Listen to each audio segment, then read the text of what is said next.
சபையை மேற்கொள்ள விரும்பும் பாதாளத்தின் வாசல்கள். அதாக்கும் இந்த ராத்திரி என்னுடைய செய்தி. ஒரு சின்ன சம்பவத்தை சொல்லிட்டு செய்திக்கு உள்ள போறேன். உலகத்தில் இதுவரை உள்ள உலகத்தில் ഏറ്റവും அதிகம், மிக அதிகம் இந்த ஸ்ட்ரோக் வரும்ல, பிபி வந்து ஸ்ட்ரோக் வருகிற மனுஷனுக்கு ட்ரீட்மெண்ட் கொடுக்கிற டாக்டர் ரிச்சார்டு ஹார்வி அவராக்கும் நிகழ்கால உலகத்தில் பிபி கூடி உடம்பு ஸ்ட்ரோக் ஆன ஆட்களுக்கு ட்ரீட்மெண்ட் கொடுக்கறதுல மிக பிரபலம். அவர் ஒரு சின்ன ஆர்டிக்கிள் எழுதினார். அந்த ஆர்டிக்கிள் அவர் எழுதினது என்னன்னு கேட்டா, பிபி வந்து ஒரு ஆள் விழுந்துட்டுன்னா அந்த ஆளை 1 மணி நேரத்தில் சரியான மருத்துவமனையில் கொண்டு வந்தால் காப்பாற்றி விடலாம். 1 மணி நேரம், நோட் பண்ணுங்க, 1 மணி நேரம். அந்த 1 மணி நேரத்துக்கு அவர் வச்ச பேரு தி கோல்டன் அவர். என்ன நேரம்? கோல்டன் அவர்னா சூப்பர், பொன்னான நேரம். இனி உள்ள 1 மணி நேரம் பொன்னான நேரம். அத்தனை பேரு கண்ண மூடணும். இது உண்மையிலே கன்வென்ஷன் கிடையாதுன்னு, இது போர். இந்த ராத்திரி போர். யாருக்கும் போர்? பாதாளத்தின் வாசல்களுக்கும் தெய்வ சபைக்கும் இடையில நடக்கிற ஒரு மாபெரும் போர். கிருபை பெற்ற தேவ பிள்ளைகள் இருக்கிற இடத்துல கண்ண மூடி வாயை திறந்து பரிசுத்தாவின் பலத்துல அத்தனை பேரும் வாயை திறக்கணும். அத்தனை பேரு கண்களை மூடணும். அத்தனை பேரும் ஆவியில நிரம்பணும். இந்த ராத்திரி நீங்க இருக்கிற இடத்துல தேவ பிரசன்னங்களை தேடி வருகிறது. கர்த்தருடைய ஆவி பலமாய் இறங்குதுன்னு, கர்த்தருடைய ஆவியானவர் இப்போ பலமாய் ஊற்றப்படுகிறார். இருக்கிற இடத்துல கண்ண மூடி பெற்றுக்கொள். இருக்கிற இடத்துல கண்ண மூடி பெற்றுக்கோ. எல்லா பக்கம் அபிஷேகம், எல்லா பக்கம் தெய்வத்தினுடைய வல்லமை.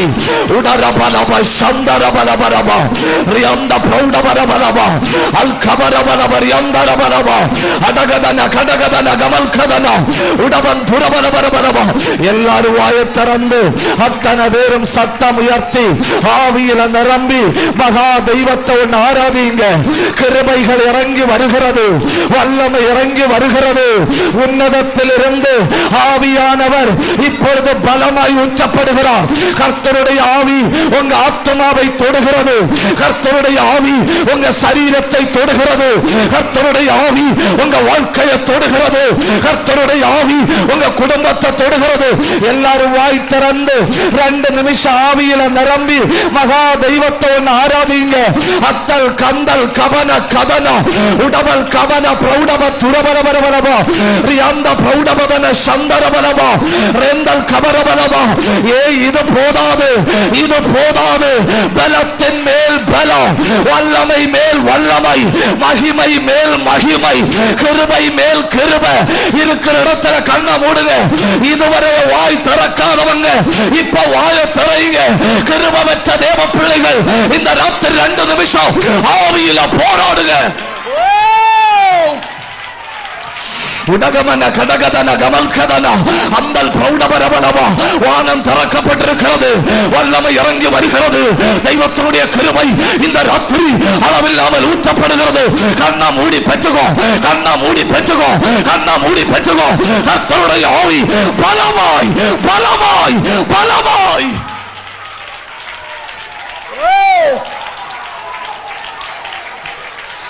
உடகதன கடகதன கமல்கதன. இது போதாது, இது போதாது. கிருபை பெற்றவர்கள் வாயை திறந்து ஆவியில போராடுங்க. யுத்தங்கள் கர்த்தருடையவைகள், யுத்தங்கள் கர்த்தருடையவைகள். கிருபை பெற்ற தேவ பிள்ளைகள் ஆவியில நிரம்பி போராடும் அந்தகார வல்லமைகள் விழுகிறது.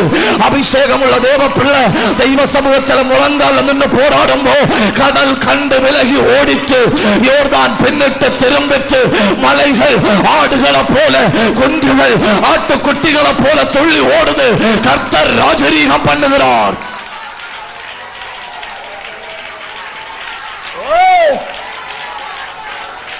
எல்லாரும் வாயத்தரைங்க. இதுவரை அந்நிய பாஷை அடையாளத்தை பெறாத யாராவது இந்த கூட்டத்தில் இருந்தா கண்ணை மூடி வாயத்தரைங்க. கர்த்தருடைய ஆவியானவர் உங்களை தொட போகிறார். கர்த்தருடைய ஆவியானவர் உங்களை நிரப்ப போகிறார். தெய்வத்தினுடைய வல்லமை உங்க மேல இறங்கி வரப்போகிறது. அத்தனை பேரும் வாயை திறந்து ஆவியில நிரம்பி தெய்வத்தினுடைய வல்லமையை பெற்றுக்கொள்ளுங்க. உங்களுக்கு ஒரு அற்புதத்தை இந்த இரவில கர்த்தர் வைத்திருக்கிறார்.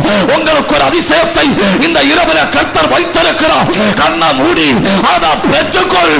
அத்தாரா பத்தாரா பந்தாரா உடந்தாரா அல்ஹந்தாரா ரியாந்தாரா அல்பத்தாரா. கர்த்தருடைய ஆவி எங்கேயோ அங்கே விடுதலை. இப்பொழுது இங்கே கர்த்தருடைய ஆவி பலமாய் அசைவாடுகிறார்.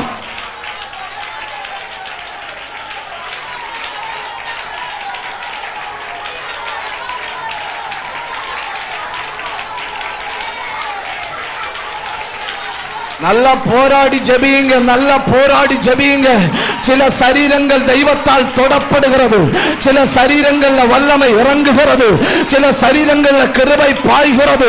இந்த நாளிலே பலத்தினால் அல்ல, இந்த நாளிலே பராக்கிரமத்தினால் அல்ல, கர்த்தருடைய ஆவியானவர் பலமாய் செயல்பட போகிறார். கர்த்தருடைய ஆவியானவர் பலமாய் இறங்குகிறார்.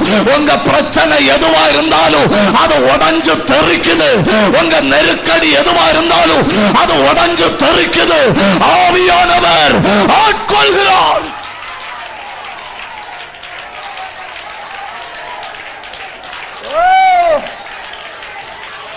அதுனகடக துரபதன பிரௌடபதன அந்தல் கமன வைடல் கனாதியா. ஜெபிங்க ஜெபிங்க. 2 நிமிஷம் கூட ஜெபிங்க. அந்நிய பாஷை அடையாளத்தை பெற்றவர்கள் ஆவியில ஜெபிங்க. கிருபை பெற்றவர்கள் வாயை திறந்து ஜெபிங்க. ஹல்லேலூயா.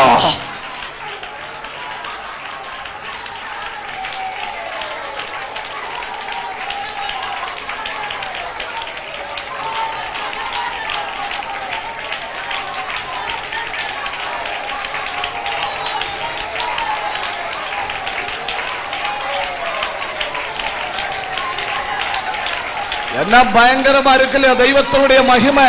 என்ன பயங்கரமா இருக்குல்ல தெய்வத்தினுடைய பிரசன்னம். கர்த்தர் உங்களை கட்ட போகிறார். அந்தகார வல்லமைகள் ஒண்ணும் செய்ய முடியாது.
நல்ல தகப்பனே,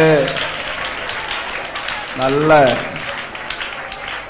இந்த வேளைக்காய் நாங்கள் உமக்கு நன்றி செலுத்துகிறோம். நீர் எங்களை உம்முடைய சமூகத்தில் கொண்டு வந்து மகிழ பண்ணுகிறபடியால் உமக்கு நன்றி. பிரயோஜனமுள்ளவைகளை ஒரு பொழுதும் மறைத்து வைக்காத ஆண்டவர் எங்கள் நடுவில் ஊற்றப்பட்டிருக்கிறபடியால் உமக்கு நன்றி செலுத்துகிறோம். ஆண்டவரே, கற்புள்ளது எதுவோ, கரையற்றது எதுவோ, புகழதுவோ, புண்ணியம் எதுவோ, பரிசுத்தம் உள்ளது எதுவோ, எங்களை ஊன்ற கட்டுவது எதுவோ, எங்களை பலப்படுத்துவது எதுவோ, இன்னும் வைராக்கியமாய் எங்களை செயல்பட தூண்டுவது எதுவோ, தெய்வ ராஜ்யத்துக்கென்று பயனுள்ள பாத்திரங்களாய் மாற்றுவது எதுவோ, அது இந்த ராத்திரி வெளிப்படுவதாக.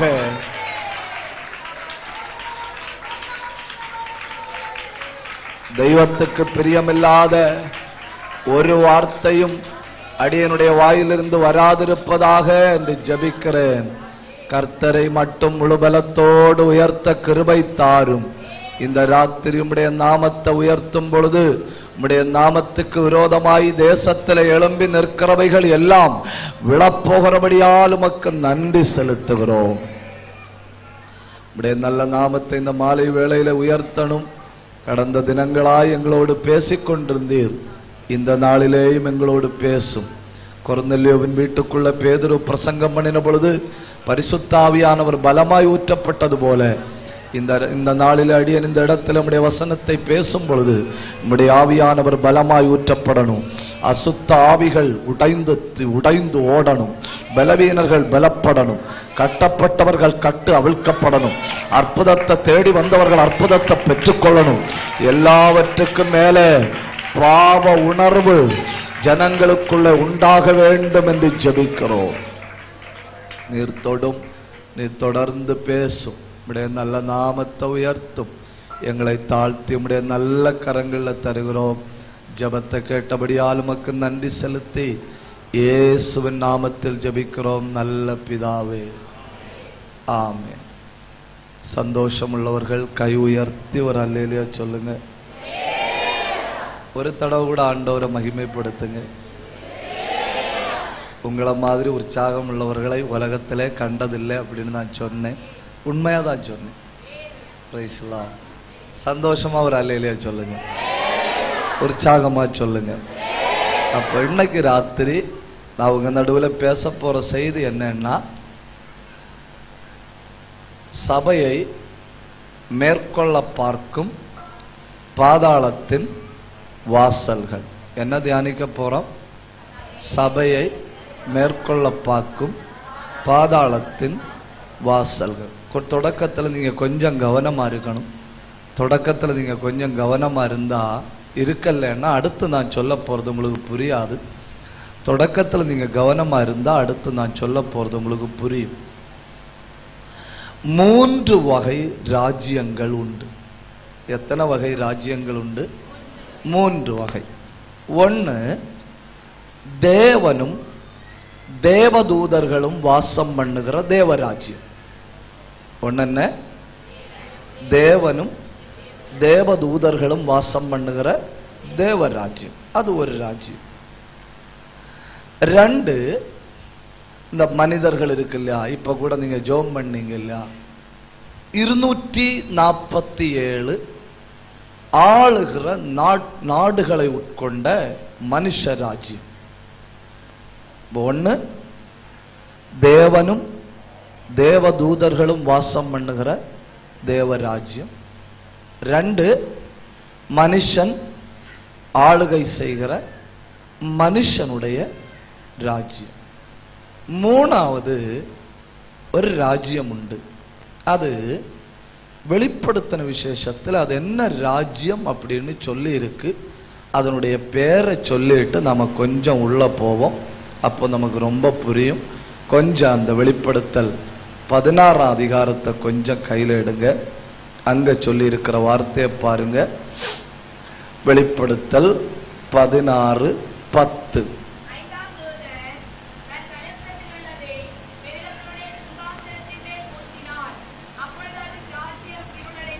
பாத்தீங்களா? 1, தேவனும் தேவதூதர்களும் வாசம் பண்ணுகிற தேவராஜ்யம். 2, மனிதர்கள் வாசம் பண்ணுகிற மனுஷனுடைய ராஜ்யம். 3, மிருகத்தின் ராஜ்யம். யாரோட ராஜ்யம்? மிருகத்தோட ராஜ்யம். அதாவது இந்த மிருகத்தோட ராஜ்யம்னு சொல்லும்போ இந்த அனிமல் கிங்டம்னு நினைக்க கூடாது.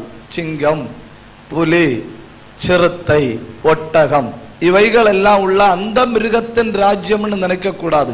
இது எந்த மிருகத்தின் ராஜ்யம்? சாத்தானின் ராஜ்யம். யாரோட ராஜ்யம்? சாத்தானின் ராஜ்யம். அப்போ தேவராஜ்யம், மனுஷ ராஜ்யம், சாத்தானின் ராஜ்யம். இனி நாம வாசிச்ச மத்தேயு 16ஆம் அதிகாரத்துல ஒரு வார்த்தை சொல்லி இருக்கு, கேட்ஸ் ஆஃப் ஹெல். என்ன சொல்லி இருக்கு? பாதாளத்தின் வாசல்கள். பாதாளத்தின் வாசல்கள்னு சொல்லிட்டு கூட ஒரு வார்த்தை சொல்லி இருக்கு. அது என்ன வார்த்தை? என் சபை. என் சபை. மார்க்கு எழுதின சுவிசேஷம் 9ஆம் அதிகாரம் 1வது வசனம்.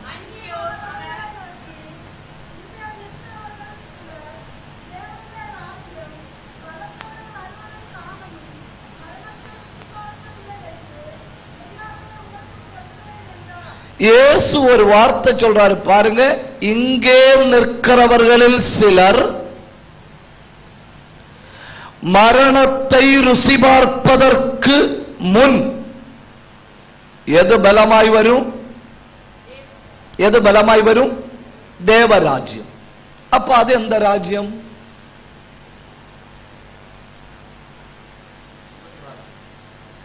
சீசர்கள் செத்து போறதுக்கு முன்ன ஒரு ராஜ்யம் பலமாய் வரும்னு சொல்றாரு. அது எந்த ராஜ்யம்?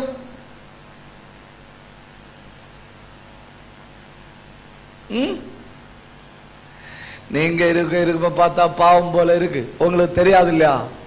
தெரியாது இல்லையா? எனக்கும் தெரியாது, விட்டுடுவோம். அது சபை. அது சபை. தேவனுடைய ராஜ்யம் புசிப்பும் குடிப்பும் அல்ல. என்ன? நீதியும் சமாதானமும் பரிசுத்தாவியின் நிறைவும். இப்ப ராஜ்யம் எத்தனை ஆச்சு? 4. என்னெல்லாம்? தேவனும் தேவதூதர்களும் ஆளுகை செய்கிற தேவராஜ்யம், மனிதர்கள் ஆளுகை செய்கிற பூமியில் உள்ள மனுஷனுடைய ராஜ்யம், சாத்தானும் தூதர்களும் இருக்கிற மிருகத்தின் ராஜ்யம், ரட்சிக்கப்பட்ட தேவ பிள்ளைகள் வாசம் பண்ணுகிற சபை என்னும் ராஜ்யம். Praise the Lord. அப்படின்னா இப்ப நாம எங்க இருக்கிறோம்? எங்க இருக்கிறோம்? கர்த்தருடைய ராஜ்யத்தின் ஒரு பகுதியில் இருக்கிறோம். எங்க இருக்கிறோம்? கர்த்தருடைய ராஜ்யத்தின் ஒரு பகுதியில். அதாவது இப்போ நாம கர்த்தருடைய ராஜ்யத்தை ஆவியில் அனுபவிக்கிறோம். நாம பரலோகத்தில் போகும்போது கர்த்தருடைய ராஜ்யத்தை நேரடியாக அனுபவிப்போம். இப்ப எப்படி அனுபவிக்கிறோம்? கர்த்தருடைய ராஜ்யத்தை ஆவியில் அனுபவிக்கிறோம். அங்க போகும்போது கர்த்தருடைய ராஜ்யத்தை என்ன பண்ணுவோம்? நேரடியாக தான் நம்ம அனுபவிப்போம். ஒரு பெரிய யுத்தம், இயேசு சொன்ன ஒரு பெரிய யுத்தம். யாருக்கெல்லாம் நடக்கிற யுத்தம்? யாருக்கெல்லாம்? நான் என் சபையை கட்டுவேன், என் சபைக்கும் பாதாளத்தின் வாசல்களுக்கு இடையில என்ன நடக்கும்? ஒரு யுத்தம் நடக்கும். இன்னைக்கு ராத்திரி சபை என்றால் என்ன என்பதற்கு ஒரு 2-3 காரியங்களை டக்கு டக்குன்னு நான் சொல்லுவேன். அப்புறம் பாதாளத்தின் வாசல்கள், அந்த வாசல்கள் என்றால் என்ன அப்படிங்கிறது 2-3 காரியங்களை நாம வேகமாய் தியானிப்போம். தியானித்து விட்டு நாம ஜெபிக்கலாம். சபை என்றால் என்ன? டைட்டானிக் கப்பல் அப்படின்னு சொல்லி ஒரு கப்பல் சமுத்திரத்தில் ஓடிக்கொண்டிருந்தது. டைட்டானிக் கப்பல் சமுத்திரத்தில் ஓடிக்கொண்டிருக்கும்போ அது ஒரு பனிப்பாறையில மோதினது, அது உடைந்தது. அது உடைஞ்சப்போ அந்த கப்பலுக்குள்ள இருந்த எல்லா மனிதர்களும் பாதுகாப்பாய் கரை செய்ய வேண்டிய பாதுகாப்பு படகுகள் கப்பலுக்குள்ள இருந்து இப்போ ஒரு 1000 பேர் இருக்காங்களா கப்பலுக்குள்ள. கப்பலுக்கு ஏதாவது ஆச்சுன்னா அந்த 1000 பேரும் தப்ப வேண்டிய படகு எங்க இருக்கு? கப்பலுக்குள்ள இருக்கு. அந்த 1000 பேரும் ஒரு படகுல 10 பேர் 25 பேர் வச்சு ஏறி இருந்தாங்கன்னா எல்லா மனிதர்களும் என்ன செய்ய முடியும்? தப்பி போக முடியும். ஆனா என்ன ஆச்சு தெரியுமா? கப்பல் உடைந்து விட்டதுன்னு அறிஞ்ச உடனே, கப்பல் உடைஞ்சிட்டு இனி பிழைக்க முடியாதுன்னு அறிஞ்ச உடனே ஆட்கள் என்ன பண்ணி தெரியுமா? ஒவ்வொரு ஆட்கள் தங்களுக்கு ஒவ்வொரு போட்டை எடுத்துட்டு கிளம்பிச்சிடும். கொஞ்சம் விஐபின்னு சொல்லுவனே இல்லையா, அப்படிப்பட்ட கொஞ்சம் ஆட்கள் தங்களுக்கு ஒவ்வொரு போட்டை எடுத்துட்டு டக்குன்னு டைட்டானிக் கப்பல்ல இருந்து எஸ்கேப் ஆச்சுனுமா. அதனால மற்ற மனிதர்களுக்கு என்ன செய்ய முடியல? தப்ப முடியல. ஏன்னா படகு இல்லை. அதனால இன்னைக்கு வர அந்த படகுக்கு பேர் என்ன தெரியுமா? Rich people boat. இன்னைக்கு வர அந்த படகுக்கு பேர் என்ன? ரிச் பீப்புள் போட்டுன்னா தண்ட இடவும் தடி ஊக்கவும் கையும் பலவும் உள்ளவன் ஓடி போய் போட்டை எடுத்துட்டு சருவனா இல்லையா, அதனால அதுக்கு அப்படி பேரு ரிச் பீப்புள் போட்.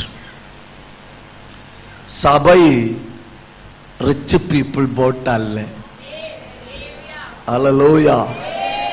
சபை ஆடம்பர கப்பல் அல்ல, சபை சொகுசு கப்பல் அல்ல, சபை பாதுகாப்பு படகு. அல்லேலூயா. சமீபத்தில் ஒரு கப்பல் உண்டாக்குறாங்க. நீங்க ஒருவேளை செய்தித்தாள்ல பார்த்திருப்பீங்கன்னு நினைக்கிறேன். அந்த கப்பலுக்கு என்னெல்லாம் முக்கியத்துவம் தெரியுமா? அந்த கப்பலுக்குள்ள என்ன வேணாலும் பண்ணலாம். அந்த கப்பலுக்குள்ள லாட்டரி விளையாடலாம். அந்த கப்பலுக்குள்ள சினிமா தியேட்டர் உண்டு. அந்த கப்பலுக்குள்ள ஹோட்டல் உண்டு. அந்த கப்பலுக்குள்ள ஹாஸ்பிட்டல் உண்டு. அந்த கப்பலுக்குள்ள விளையாட்டு மைதானம் உண்டு. ஒரு ஆயுசுல ஒரு மனுஷன் ஆடம்பர வாழ்க்கை வாழ வேண்டிய எல்லாம் ஒரு மனுஷன் ஆடம்பர வாழ்க்கை வாழ வேண்டிய எல்லாம் அந்த கப்பல்ல உண்டு. அந்த கப்பல்ல 100 நாட்கள் ஒரு மனுஷன் தங்குவதற்கு 1.5 கோடி ரூபா. 100 நாட்கள் தங்குறதுக்கு எத்தனை ரூபா? 1.5 கோடி ரூபா. நான் ஒரு கேள்வி கேட்கிறேன். உல்லாசத்தை மாத்திரம் திட்டம் பண்ணி ஒரு ஆயுசுல அடிச்சு பொழிக்கணும் அப்படிங்கிற ஒரு நோக்கத்தோட மட்டும் ஒரு மனுஷன் இந்த கப்பலுக்குள்ள ஏறி உட்கார்ந்து இருக்கும்போ அந்த கப்பலின் ஏதாவது ஒரு பகுதி உடைந்து விட்டதுன்னு நினைச்சுக்கிடுங்க. ஏதாவது ஒரு பகுதி உடைந்து விட்டால் அவன் பின்ன வெளியே வர முடியாது. ஏன்னா அந்த கப்பல் இருந்து பார்க்கிற பகுதி எல்லாம் சமுத்திரம். 740 கோடி, கவனிங்க, 740 கோடி. இன்னைக்கு 780 கோடி மக்கள் உண்டுன்னு சொல்றாங்க. 780 கோடி ஜனங்களை சுமந்து கொண்டு போகிற இந்த பூமி என்கிற கப்பல் உடைந்து விட்டது. இனி அரசியல்வாதியால் இதை காப்பாற்ற முடியாது, தத்துவ ஞானியால் இதை காப்பாற்ற முடியாது, உலகத்தின் எந்த மனுஷனாலும் இதை காப்பாற்ற முடியாது. பாதுகாப்பா நீ வாழ விரும்பினா ஒவ்வொரு இடங்களிலேயும் ஆண்டவர் இந்த கடலுக்குள்ள பாதுகாப்பாய் கரை சேர விரும்புகிறவர்களுக்காக ஆண்டவர் வைத்திருக்கிற படகுதான் தெய்வத்தினுடைய சபை. ஒன்று கைதட்டி ஆண்டவரை மகிமைப்படுத்துங்க, கைதட்டி ஆண்டவரை மகிமைப்படுத்துங்க. ஹல்லேலூயா. அப்போ சமுத்திரத்துக்குள்ள 3 வகையான கப்பல்கள் உண்டு. ஒன்னு வியாபார கப்பல். அவங்க என்ன பண்றாங்க? பணத்தை எடுத்துக்கொண்டு ஒரு இடத்திலிருந்து வியாபாரம் பண்ணும்படி இன்னொரு இடத்தை நோக்கி பயணம் போகிற வியாபார கப்பல். 2வது ஒரு வகை கப்பல் உண்டு. அது என்ன தெரியுமா? சொகுசு கப்பல். கப்பலுக்குள்ள போகணும், ஒரு ஆயுசு மொத்தம் அடிச்சு பொழிக்கணும், சொகுசு கப்பல். 3வது ஒரு கப்பல் உண்டு இதே சமுத்திரத்துல. அது என்ன கப்பல் தெரியுமா? விசுவாச கப்பல். ஹல்லேலூயா. ரட்சிக்கப்பட்ட தேவ பிள்ளைகள், கிருபை பெற்ற தேவ பிள்ளைகள், தக்க நேரத்தில் சுவிசேஷத்தை ஏற்றுக்கொண்டு ஆண்டவருடைய பிள்ளையாக மாறினவர்கள் உட்கார்ந்திருக்கிறது வியாபார கப்பலில் அல்ல, அவர்கள் உட்கார்ந்திருக்கிறது சொகுசு கப்பலில் அல்ல, அவர்கள் உட்கார்ந்திருக்கிறது விசுவாச கப்பலில். கைதட்டி ஆண்டவரை மகிமைப்படுத்துங்க. இதை கேட்டுக்கொண்டிருக்கிற தேவ பிள்ளைகளே, நீங்களும் நானும் உட்கார்ந்திருக்கிறது விசுவாச கப்பல்.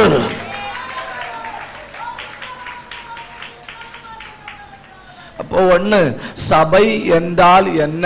சபை என்றால் என்ன என்கிற கேள்விக்கு பதில், சபை சொகுசு கப்பல் அல்ல, சபை ஒரு மனுஷன் பாதுகாப்பாய் கரை சேர வேண்டிய பாதுகாப்பு படகு. 2, சபை என்றால் என்ன? கலாத்தியருக்கு நிருபம் எழுதும்போ கலாத்திய பட்டணத்துள்ள தேவ ஜனங்களை பார்த்து ஆவியில் நடத்தப்பட்ட பவுல் சபை என்றால் என்ன என்கிற கேள்விக்கு ஒரு வார்த்தை அவர் பதிலாய் சொல்லுகிறார். அந்த வார்த்தை சபை என்றால் என்ன? சபை தேவனுடைய இஸ்ரவேல். கலாத்தியர் 6ஆம் அதிகாரம் 16வது வசனம். கலாத்தியர் 6:16.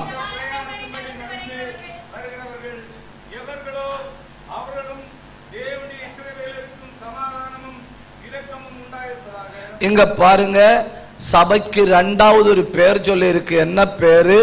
இந்த பிரமாணத்தின்படி நடந்து வருகிறவர்கள் எவர்களோ அவர்களுக்கும் தேவனுடைய இஸ்ரவேலர். பழைய ஏற்பாட்டில் தேவனுக்குன்னு சொல்லி ஒரு ராஜ்யம் இருந்து, அந்த ராஜ்யம் எது? ஏது? இஸ்ரவேல். பழைய ஏற்பாட்டில் தேவன் பேசுவதற்கு, தேவன் செயல்படுவதற்கு, தேவன் நடத்துவதற்கு, தேவன் அற்புதம் செய்வதற்கு ஒரு ராஜ்யம். அந்த ராஜ்யம் ஏது? இஸ்ரவேல். புதிய ஏற்பாட்டில் தெய்வத்துக்கு ஒரு ராஜ்யம். அது ஏது? தேவனுடைய இஸ்ரவேல். அது யாரு? அது யாரு? யாரு? நாம யாரு? நாம யாரு? பேசுங்க. தேவனுடைய இஸ்ரவேல். அப்போ சபைன்னா என்ன? ஒன்னு, கரை சேர வேண்டிய பாதுகாப்பு படகு. 2, சபைன்னா என்ன? தேவனுடைய இஸ்ரவேல். அன்னைக்கு ஏதாவது பேசணும்னா அந்த இஸ்ரவேல் ஜனங்களோடு பேசினார். இன்னைக்கு ஏதாவது பேச விரும்பினால் தமது சபையோடு பேசுகிறார். அன்னைக்கு இறங்கி வர விரும்பினா இஸ்ரவேல் ஜனங்களுக்கு நடுவில் இறங்கி வந்தார். இன்னைக்கு இறங்கி வர விரும்பினால் தமது சபையில எழுந்தருளி வருகிறார். கை உயர்த்தி ஒரு அல்லேலூயா சொல்லுங்க. அப்படியானா இந்த ராத்திரி உங்கள் நடுவில் ஆண்டவர் இருக்கிறார். கை தட்டி ஆண்டவரை மகிமைப்படுத்துங்க. ஹல்லேலூயா. அப்போ சபை என்றால் என்ன? ஒன்னு, சபை பாதுகாப்பு படகு. சபை என்றால் என்ன? 2, சபை தேவனுடைய இஸ்ரவேல். 3வது, சபை என்றால் என்ன? மறுபடியும் அப்போஸ்தலனாகிய பவுல் தேவ ஜனத்துக்கு ஒரு வார்த்தை சொல்றாரு. சபை என்றால் என்ன என்பதற்கு அப்போஸ்தல நடபடிகள் 20ஆம் அதிகாரம் 28வது வசனம். அப்போஸ்தலர் 20:28. அங்க பாருங்க. ஆகையால் உங்களை குறித்தும் தேவன் தம்முடைய சுய இரத்தத்தால் சம்பாதித்த சபை. அப்போ சபை என்றால் என்ன? சபை என்றால் அவருடைய இரத்தத்தின் சம்பாத்தியம். சபை என்றால் என்ன? தேவனுடைய இரத்தத்தின் சம்பாத்தியம். இங்க இருக்கிற தேவ பிள்ளைகள் விலையேற பெற்றவர்கள். உங்களை போல விலையேற பெற்றவர்கள் சொல்ல யாரும் இல்லை.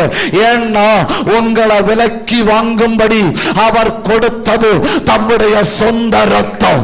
தம்முடைய சொந்த ரத்தத்தை கொடுத்து எங்கேயோ கிடந்த, வெறுக்கப்பட்டு வாழ்ந்த, பாவத்தின் அடிமைத்தனத்தில் கிடந்த, பாவத்தை மட்டும் செய்து கொண்டிருந்த நம்மை சொந்த ரத்தத்தை சம்பாத்தியமாக, தம்முடைய சொந்த ரத்தத்தை விலையாக கொடுத்து சபையை சம்பாதித்திருக்கிறார். சபை அவருடைய ரத்தத்தின் சம்பாத்தியம். அப்போ ரொம்ப சிம்பிளா இருக்கு. What is church? சபை என்றால் என்ன என்கிற கேள்விக்கு 1வது பதில், சபை என்பது பாதுகாப்பான படகு. பாவத்தின் கடலில கிடக்கிற, ஆடம்பரத்தின் கடலில கிடக்கிற, பலவீனத்தின் கடலில கிடக்கிற, தோல்வியின் கடலில கிடக்கிற, ஒரு விதத்திலையும் கரை சேர வாய்ப்பில்லாத ஒரு மனிதனை தூக்கி அவனை ரட்சித்து அவனை பாதுகாப்பா துறைமுகத்தில் கொண்டு வருகிற ஒரு படகுதான் இந்த சபை.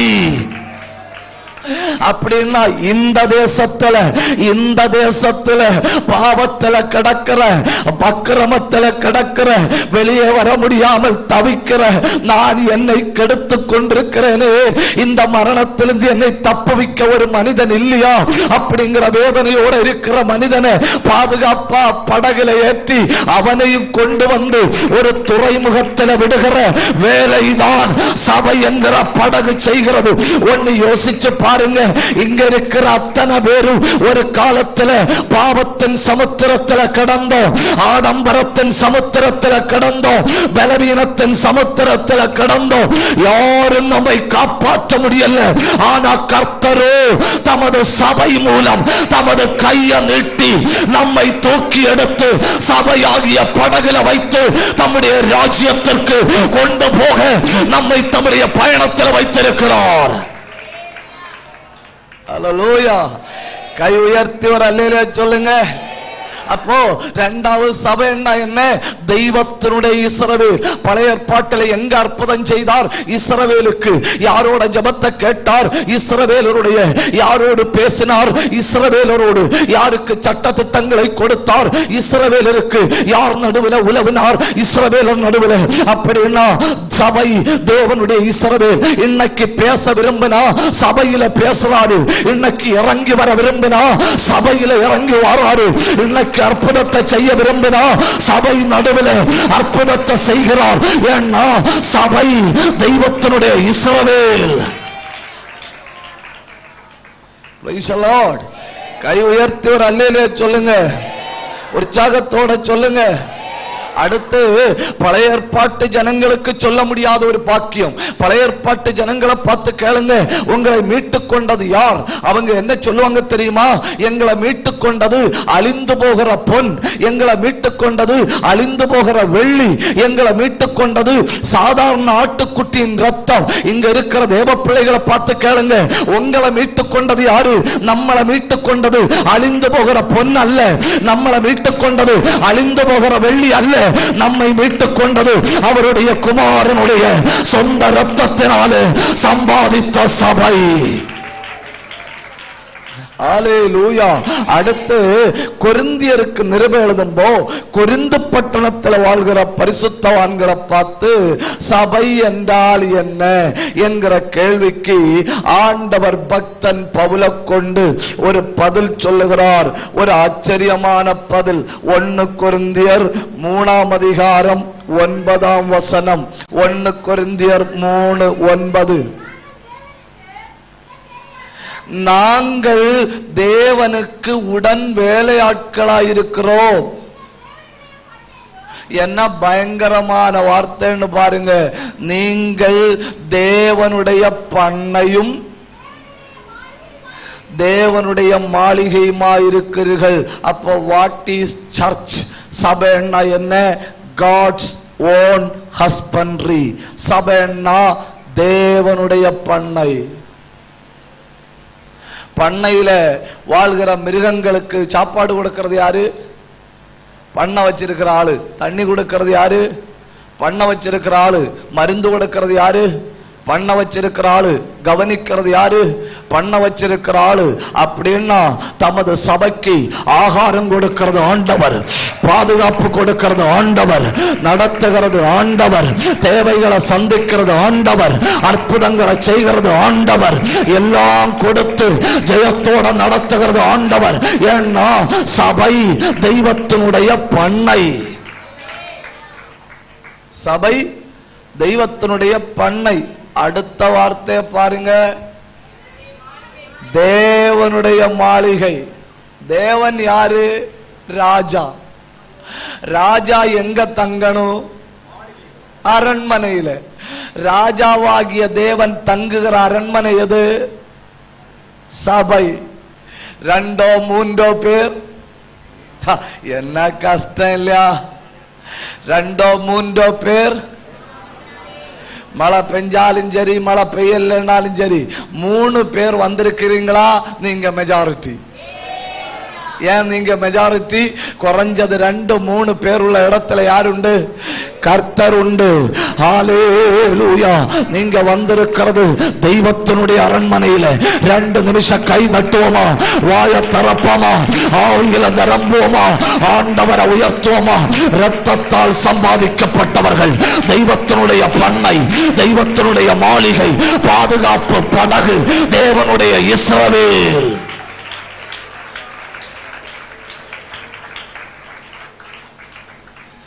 எல்லாவற்றுக்கும் மேல சபை என்றால் என்ன என்கிற கேள்விக்குள்ள பதில் கிறிஸ்துவின் மணவாட்டி. நாம யாரு? கிறிஸ்துவின் மணவாட்டி. இப்போ எல்லா கல்யாணங்கள்லையும் மணவாட்டிய டெக்கரேட் பண்ணணும். நான் ஒரு இடத்துல அதெல்லாம் பாக்கியம்னு சொல்லவா கஷ்டம்னு சொல்லவா தெரியல. ஒரு கல்யாண வீட்டுக்கு போனேன்.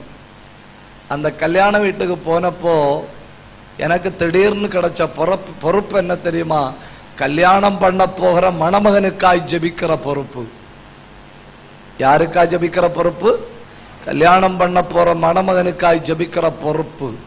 நான் கிடைச்ச பொறுப்பை கச்சிதமா செய்து முடிக்கணுமேன்னு சொல்லி ஆவியில நிரம்பி தலையில கைய வச்சேன்.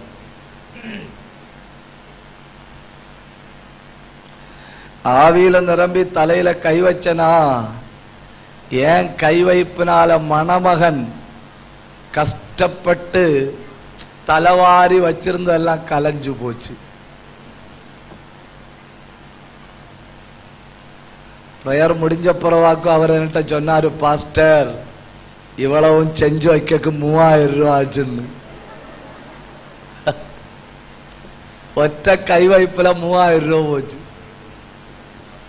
அதுக்கு பிறகு எங்கேயாவது மணவாளனுக்கோ மணவாட்டிக்கோ ஜோம் பண்ற பொறுப்பு கிடைச்சா ஒரு 5 அடி தூரத்துல கவனமா நின்று இவர்களை ஆசீர்வதியும். எல்லா இடத்திலையும் மணவாளனையும் மணவாட்டியையும் நல்ல பியூட்டிஷியன் கொடுத்து ஆயத்தம் பண்ணிதான் கொண்டு வருவனும். இங்க பாருங்க, சபையில மட்டும் பியூட்டிஷியன் இல்லை, ஆனா பேர் என்ன? மணவாட்டி. பேர் என்ன? மணவாட்டி. பியூட்டிஷியன் உண்டா? பியூட்டிஷியன் இல்லை. பியூட்டிஷியனை வச்சு ரெடி பண்ணாத்த ஒரே மணவாட்டி நம்மான்னு தான் தோணுது. சிரிக்காவது செய்யுங்க, சிரிக்க மாட்டீங்களோ? சந்தோஷமா இருங்க. ஒரு அல்லேலூயா சொல்லுங்க.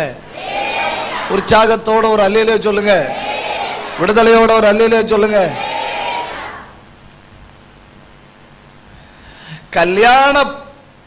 கல்யாணம் பண்ண போற பெண்மணியை டெக்கரேட் பண்ணும்போ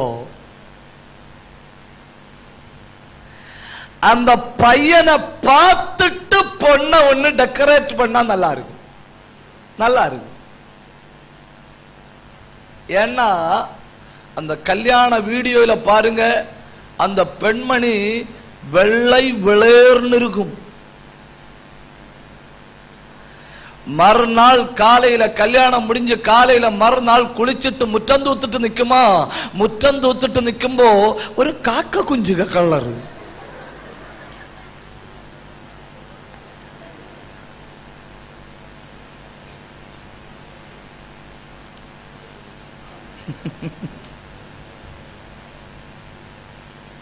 நம்மள இல்ல, சந்தோஷமா இருக்கு. நீங்க சந்தோஷமா ஒரு அல்லேலூயா சொல்லுங்க. உற்சாகத்தோட ஒரு அல்லேலூயா சொல்லுங்க. கவனிக்கிறீங்க, கர்த்தர் உங்களை ஆசீர்வதிப்பா. அப்போ கல்யாண பெண்ண ஆயத்தம் பண்ணுகிற ஆளு குறைஞ்சபட்சம் அந்த பையனை கண்டிருக்கணும். பையனை கண்டா பையனுக்கு தக்கபடி ஒண்ணு ரெடி பண்ணலாம் இல்லையா? பையனுக்கு தக்கபடி பொண்ண ரெடி பண்ணலாம் இல்லையா? நம்மள மணவாட்டின்னு சொல்லி இருக்கு, நம்மள ரெடி பண்ணணும். மணவாளனை கண்டது யாருண்டு? யாருண்டு? ஒரு பியூட்டிஷியன் வேணும் கண்டிப்பா. அந்த பியூட்டிஷியன் மணவாளனை கண்டிருக்கணும். மணவாளனை கண்டுட்டு நம்மள்கிட்ட சொல்லணும், நான் கண்டேன், அது போல ஒன்ன ரெடி ஆக்குறேன்னு. அப்படி ஒரு பியூட்டிஷியன் தெரியுமாக்கா? தெரியுமா? அவங்க பயந்துருக்கு. தெரியுமா தெரியாதா? ஐயா ரொம்ப எனர்ஜியா இருக்கு. கூட்டம் முடிஞ்சு ஒரு சேக்கன் தரணும். என்ன? மணவாளனை கண்டு மணவாட்டி ஆயத்தம் பண்ணும்படி இந்த உலகத்தில் வந்திருக்கிற பியூட்டிஷியன் யார் தெரியுமா? பரிசுத்த ஆவி. 2 நிமிஷம் கை தட்டணும், 2 நிமிஷம் வாய திறக்கணும். அத்தனை பேரும் ஆவியில நிரம்பணும், அத்தனை பேரும் ஆண்டவரை உயர்த்தணும். குமாரன் எப்படி இருக்கிறார்னு ஆவியானவருக்கு தெரியும்.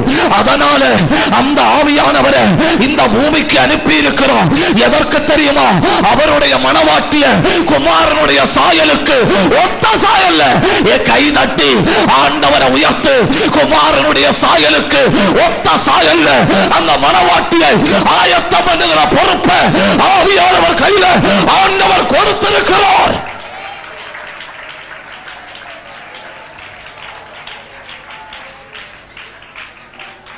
அப்படியானால் எல்லாரும் கவனிங்க, அப்படியானால் உலகம் முழுவதும் இருக்கிற எல்லா சபைகளிலேயும், உலகத்தின் எல்லா நாடுகளிலும் இருக்கிற எல்லா சபைகளிலும் பரிசுத்த ஆவியானவருக்கு ஒரு வேலை தான் உண்டு. அது என்ன வேலை தெரியுமா? கை தட்ட வைக்கிற வேலை அல்ல, துள்ளி சாட வைக்க, அதெல்லாம் ஆட்டோமேட்டிக்கா நடக்கும். மிக முக்கியமான வேலை என்னன்னு கேட்டா, குமாரனுடைய சாயலுக்கு ஒப்பான, அவருடைய சாயலுக்கு ஒப்பான, அவருக்கு பிரியமான, அவருக்கு ஒத்த ஒரு மனவாட்டியை ஆயத்தம் பண்ணுகிற வேலையை உலகம் மொத்தத்தில் பரிசுத்த ஆவியானவர் செய்து கொண்டிருக்கிறார். அப்போ நம்மை உருவப்படுத்துகிறது யாரு? ஆவியானவர். நம்மிடத்துல தேவையில்லாத சுபாவம் இது இருக்கு, வெட்டி தள்ளுன்னு சொல்லித்தாரது யாரு? ஆவியானவர். ஆவியானவராக்கும் சொல்லுவாரு, மணவாளனுக்கு இது பிடிக்காது, என்ன அதை வெட்டி தள்ளு, இந்த சுபாவம் மணவாளனுக்கு சேராது, அதை வெட்டி தள்ளு, இந்த கிரியை மணவாளனுக்கு ஆகாது, அதை வெட்டி தள்ளுன்னு சொல்லி நமக்குள்ளே வாசம் பண்ணி நமக்கு ஆலோசனை தந்து நமக்கு போதித்து சகல சத்தியத்திலும் நம்மை நடத்தி அந்த மணவாளனுக்கு உரிய ஒரு மணவாட்டியாய் ஆவியானவர் நம்மை உருமாற்றி கொண்டிருக்கிறார். புரிந்தவங்க எல்லாம் கை தட்டணும், புரிந்தவங்க எல்லாம் கண்ணை மூடணும். 2 நிமிஷம் வா திறந்து அத்தனை பேரும் கர்த்தருடைய ஆவியானவர் விட்டு கொடுங்க. ரிபல் கபரபரவா அல் கம்பரபரவா அல் கஷந்தரபரவா அத்தனை பேரும் ஆவியானவர் விட்டு கொடுங்க, விட்டு கொடுங்க. இது போதாது, இந்த ராத்திரி இந்த கூடாரத்தில் கர்த்தருடைய ஆவியானவர் பலமாய் இறங்குகிறார். இந்த ராத்திரி இந்த கூடாரத்தில் கர்த்தருடைய ஆவியானவர் வல்லமையாய் அசைவாடுகிறார். அநேகரை அவருடைய சாயலுக்கு ஒப்பாய் மாற்றிக் கொண்டிருக்கிறார். தெய்வத்தை போல மாற்றுகிறார்.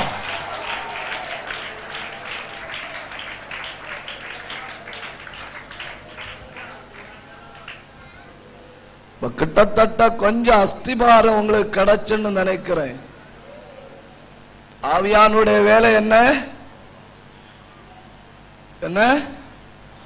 மணவாட்டியை மணவாளனுக்கு ஒத்த மணவாட்டியாய் மாற்றுதல். உங்களுக்கு புரியலையோ? நீங்க இதை எதிர்பார்த்து வரலையோ?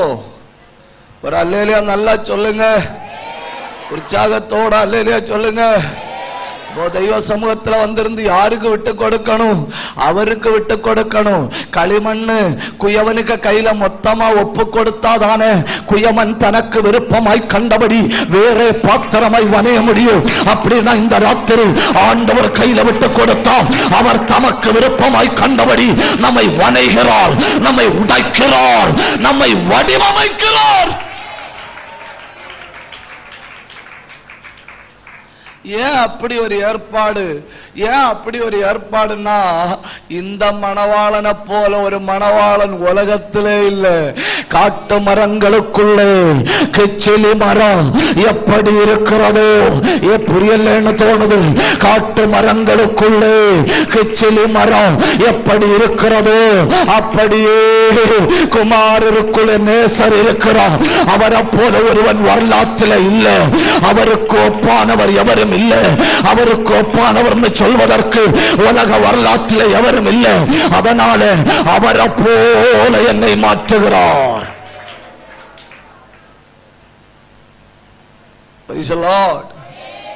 உற்சாகமா ஒரு அல்லேலூயா சொல்லுங்க. பிரபலமான பாட்டு பாடுகிற ஒரு பெண்மணி, அந்த பெண்மணியோட பேரு ஜானி. திடீர்னு இருந்தாக்கல அந்த பெண்மணியோட இடுப்புக்கு கீழான பகுதி செயல்படாம போச்சு. அந்த பெண்மணி வீல் சேர்ல உட்கார்ந்துருக்கு. வீல் சேர்ல உட்கார்ந்து இருக்கிற அந்த பெண்மணியை யாரு கல்யாணம் பண்ண விரும்பல, யாரு கல்யாணம் பண்ண விரும்பல. ஏன்னா அந்த பெண்மணிய வாழ்க்கை மொத்தம் பாரமா சுமக்க வேண்டிய ஒரு யாரு விரும்பல. அந்த நேரத்தில் டாம் அப்படிங்கிற ஒரு அறியப்பட்ட வாலிபன் இந்த பெண்மணி இடத்துல வந்து சொல்றான், ஜானி நான் உன்னை கல்யாணம் பண்ண விரும்புறேன். கல்யாண நாளெல்லாம் ஏற்பாடு பண்ணியாச்சு.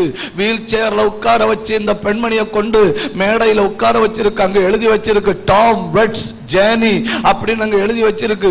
அது ஒன்னும் பார்த்து இந்த பெண்மணிக்கு சந்தோஷம் வரல. அங்க உட்கார்ந்து இருக்கிற ஆட்களை பார்த்து சந்தோஷம் வரல. அந்த மேடை அலங்கரிச்சிருந்த பூக்களை பார்த்து சந்தோஷம் வரல. அந்த பெண்மணி எங்க பார்த்துட்டு இருக்கு தெரியுமா?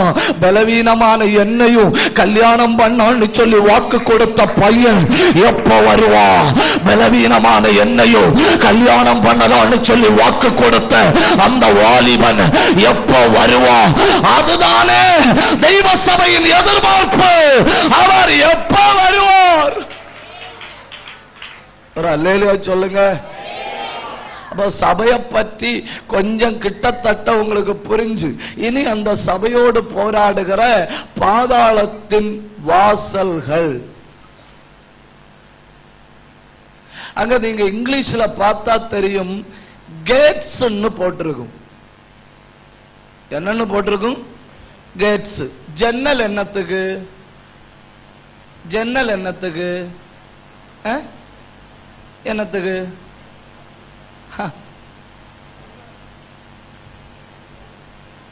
அந்த அக்கா சொன்னது அப்படியே அந்த மைக்கில் சொல்லட்டா? ஒளிஞ்சு பாக்குன்னு.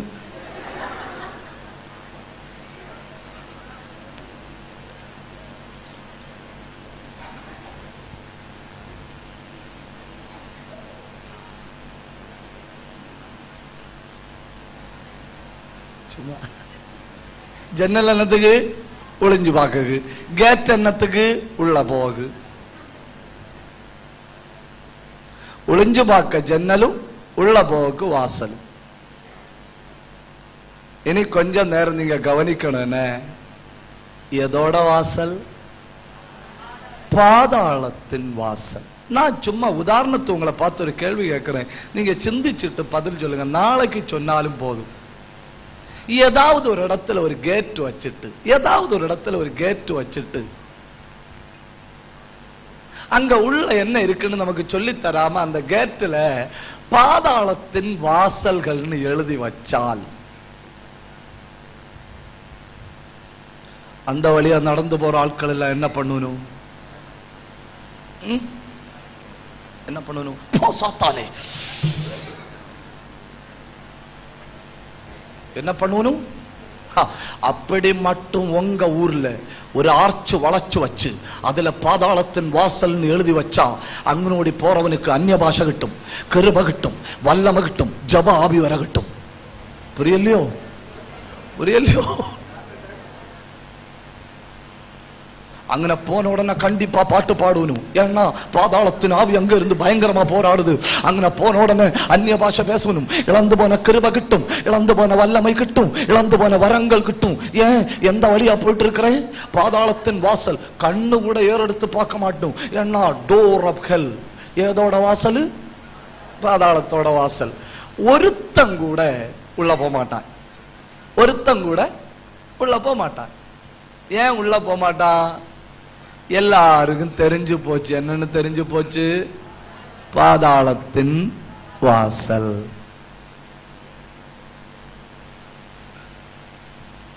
முதல்ல நாம அந்த வாசல் என்கிற வார்த்தையை கொஞ்சம் படிப்போம்.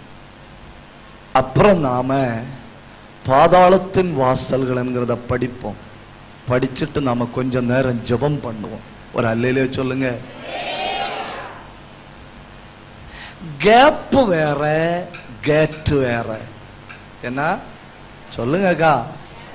கேப் வேற, கேட் வேற. எசேக்கியேல் தீர்க்கதரிசியின் புஸ்தகம் 22ஆம் அதிகாரம் 30வது வசனத்துல சொல்லி இருக்கு இல்லையா? அது கேட் கிடையாது, அது கேப்.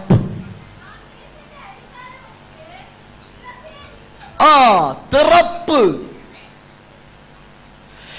எசேக்கியேல் 22:30 சொல்லி இருக்கிறது திறப்பாக்கும். ஆனா மத்தேயு 16 சொல்லி இருக்கிறது திறப்பு கிடையாது, வாசல். திறப்புன்னா என்ன? நான் சொல்றது உங்களுக்கு புரியுமான்னு எனக்கு தெரியல. மலையாளத்தில் 2 நல்ல வார்த்தை உண்டு. அந்த 2 வார்த்தையை உங்களுக்கு சொல்லித்தார, உங்களுக்கு புரியுமான்னு பார்க்கலாம். திறப்புன்னா என்ன தெரியுமா? விள்ளல். என்ன விள்ளல்? புரியல இல்லையா? சரி, உங்களுக்கு புரியுமான்னு பார்க்க இன்னொரு வார்த்தை சொல்லி தாரேன். வெடவு. புரிஞ்சா? புரிஞ்சு. அப்ப திறப்புன்னா என்ன? விள்ளல், விடவு. இங்கிலீஷ்ல ஒரு நல்ல வார்த்தை இருக்கு, என்ன தெரியுமா? பிரீச்சஸ். என்ன சொல்லிருக்கு?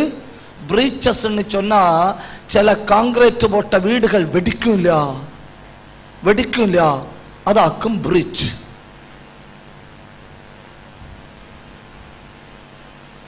கேப். எங்கெல்லாம் கேப்பு? எங்கெல்லாம் கேப்பு? புருஷனுக்கும் மனைவிக்கும் இடையில ஒரு பிரீச், பெற்றோருக்கும் பிள்ளைக்கும் இடையில ஒரு பிரீச், பாஸ்டருக்கும் விசுவாசிக்கும் இடையில ஒரு பிரீச், விசுவாசிக்கும் விசுவாசிக்கும் இடையில ஒரு பிரீச், டீச்சருக்கும் ஸ்டூடெண்ட்டுக்கும் இடையில ஒரு பிரீச், அரசாங்கத்துக்கும் குடிமக்களுக்கும் இடையில ஒரு பிரீச். இதெல்லாம் திறப்புகள். நான் சொன்னதெல்லாம் ஒரு தடவை சொல்றேன். புருஷனுக்கும் மனைவிக்கு இடையில ஒரு திறப்பு, பெற்றோருக்கும் பிள்ளைகளுக்கு இடையில ஒரு கேப்பு, டீச்சருக்கு ஸ்டூடெண்ட்டுக்கு இடையில ஒரு கேப்பு, பாஸ்டருக்கும் பிலீவருக்கு இடையில ஒரு கேப்பு, விசுவாசிக்கும் விசுவாசிக்கு இடையில ஒரு கேப்பு, அரசாங்கத்துக்கும் குடிமக்களுக்கு இடையில ஒரு கேப்பு, தெய்வத்துக்கு மனுஷனுக்கு இடையில ஒரு கேப்பு. இந்த கேப்பை அடைக்க காக்கும் ஆண்டவர் மனிதர்களை தேடுகிறார். ஹல்லேலூயா. வீட்டுக்குள்ள உண்டாகிற திறப்புகளை அடைக்க ஒரு ஆள் தேவை. குடும்பத்தில் உண்டாகிற திறப்புகளை அடைக்க ஒரு ஆள் தேவை. சபையில உண்டாகிற திறப்புகளை அடைக்க ஒரு ஆள் தேவை. தேசத்தில் உண்டாகிற திறப்புகளை அடைக்க ஒரு ஆள் தேவை. சமூகத்தில் உண்டாகிற திறப்புகளை அடைக்க ஒரு ஆள் தேவை. அதுக்காக்கும் ஆண்டவர் ஒரு மனுஷனை தேடுறாரு. குடும்பத்தில் உண்டாகிற திறப்புகளை அடைக்க ஒரு மனுஷன் வேணும். வீட்டுக்குள்ள திறப்புகள் பெருசாகிட்டே போகுது. என்ன? லீக் ஆக வேண்டிய பிளப்புகள் பெருசாகிட்டே போகுது. அதை கண்டுகொள்ள ஆள் இல்ல, அதை அடைக்க ஆள் இல்ல, நடுவில் நின்று போராட ஆள் இல்ல, முழங்கால நின்று ஜெபிக்க ஆள் இல்ல. அதனால ஆண்டவர் எசேக்கியேல் அனுப்பி சொல்றாரு, திறப்புகள் பெருசாகிட்டே இருக்கு. பெற்றோருக்கும் பிள்ளைக்கும் இடையில பெரிய விரிசல், புருஷனுக்கு மனைவிக்கு இடையில பெரிய விரிசல், பாஸ்டருக்கும் பிலீவருக்கு இடையில பெரிய விரிசல், சபை மக்களுக்கு இடையில பெரிய விரிசல். விரிசல் பெருசாகிட்டே போகுது. அதனால நான் ஒரு ஆளை தேடுறேன். எதற்கு தெரியுமா? இனி அந்த விரிசல் பெரியதாய் மாறாதபடி நடுவில் நின்று ஜெபிக்க ஒரு ஆள் தேவை, ஒரு ஆள் தேவை, ஒரு ஆள் தேவை. ஹல்லேலூயா.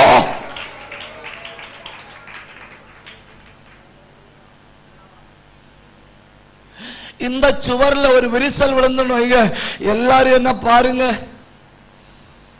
இந்த சுவர்ல ஒரு விரிசல் விழுந்துன்னு வைங்க, இந்த விரிசல் வழி ரெண்டு காரியம் நடக்கும். ஒண்ணு, வெளியே உள்ளது உள்ள வரும், வெளியே உள்ளது உள்ள வரும், உள்ள கிடக்கிறது வெளியே போகும். இப்ப அந்த விரிசல்ல ஒரு ஆள் நிக்கணும். விரிசல்ல ஒரு ஆள் நின்னு அந்த விரிசல் அடைஞ்சுன்னு வைங்க, நடுவில் நின்ன ஆள் என்ன ஆகும்? நடுவில் நாள் என்ன ஆகும்? செத்து போவோம். அப்போ குடும்பங்களுக்குள்ள இருக்கு இல்லையா அந்த பெரிய விரிசல், அந்த விரிசலுக்கு நடுவில் உயிரை கொடுத்து போராடுகிறவர்கள் தேவை.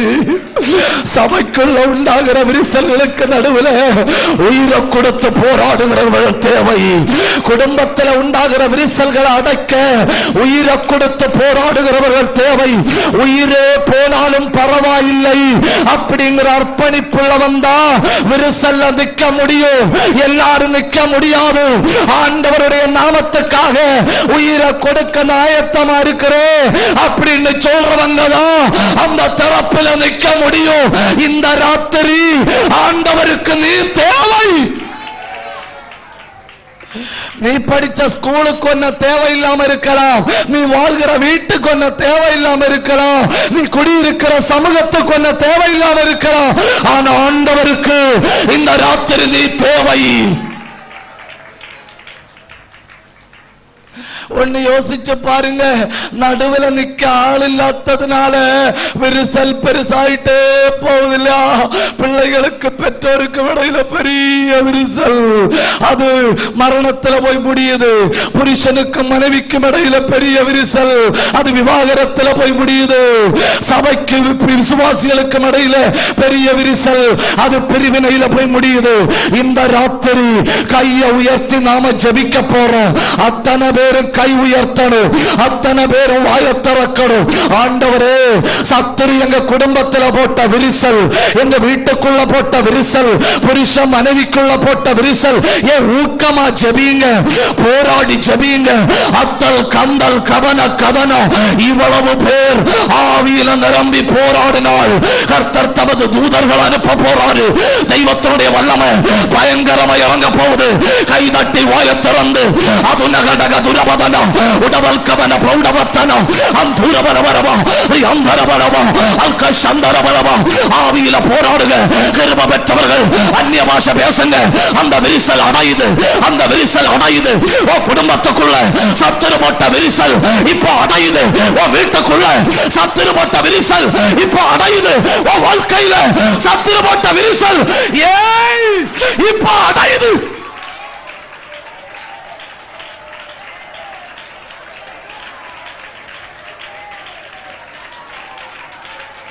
ஜெபிங்க, வாயை திறந்து தயவு செஞ்சு போராடி ஜெபிங்க. சபை மட்டும்தான் இந்த உலகத்துக்கு உதவி செய்ய முடியும்.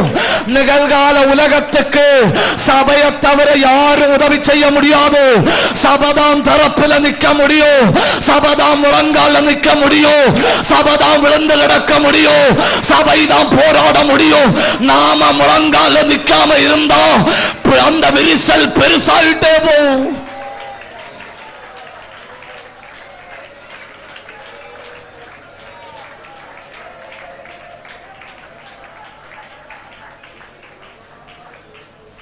ஒரு நிமிஷம் வலது கையை உயர்த்துங்க.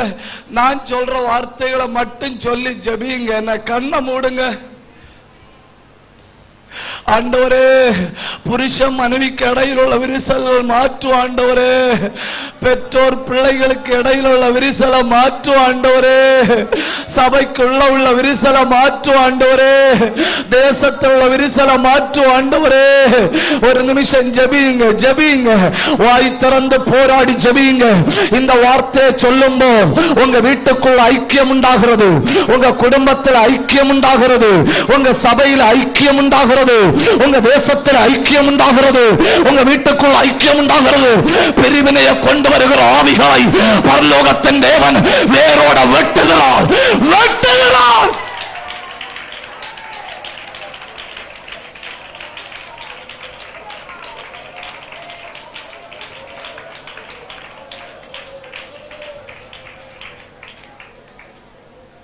அப்போ கேப் வேற, விரிசல் என்பது வேற, வாசல் என்பது வேற. வாசல் எதற்கு? நுழைவதற்கு. சொல்லுங்க, எதுக்கு? நுழைவதற்கு. நான் நியாயமா கேட்கிறேன், பாதாளத்தின் வாசல்னு போர்டு வச்ச யாராவது உள்ள வருவனுமா? யாராவது? இந்த சபைக்கு பரலோகத்தின் வாசல்னு போர்டு வச்சு பாருங்க, ஒரு 10 குடும்பமாவது உள்ள வரும்.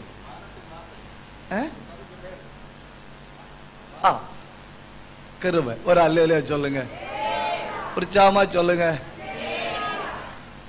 கர்த்தர் உங்களை ஆசீர்வதிப்பார்.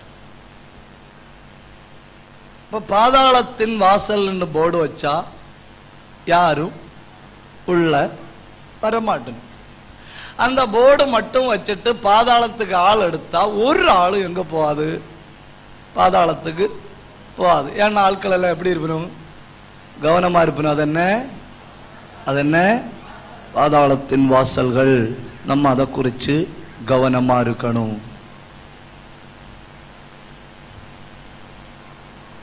அப்படின்னா தெய்வ சபையோடு போராடுகிற அளவுல பாதாளத்தின் வாசல்கள் என்ன செய்யும்?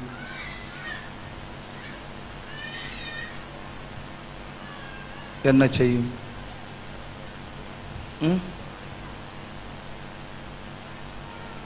என்ன செய்யும்? 5 காரியங்களை நான் ஒவ்வொன்றா சொல்ல போறேன். எத்தனை காரியங்களை சொல்ல போறேன்? 5 காரியங்கள். இவைகளதாய் பாதாளத்தின் வாசல் செய்யும். ஒவ்வொன்னா பார்க்கலாமா? 1, மத்தேயு 13 அதிகாரத்தை கையில எடுங்க.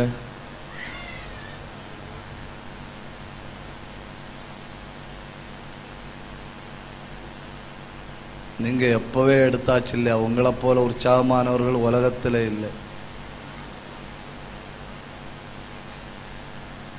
13 அதிகாரம் 38வது வசனம். நிலம், உலகம், நல்ல விதை ராஜ்யத்தின் புத்திரர்.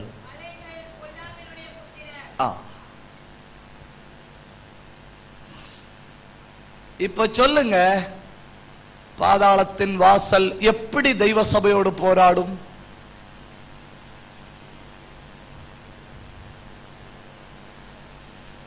நீங்க சொல்லுவீங்கன்னு நினைச்சது தப்புதான். சரி விடுங்க, நீங்க சொல்ல வேண்டாம்.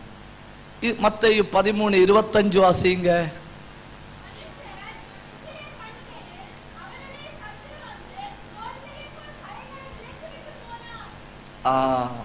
கொஞ்சம் பிடி கிடைச்சு இல்லையா?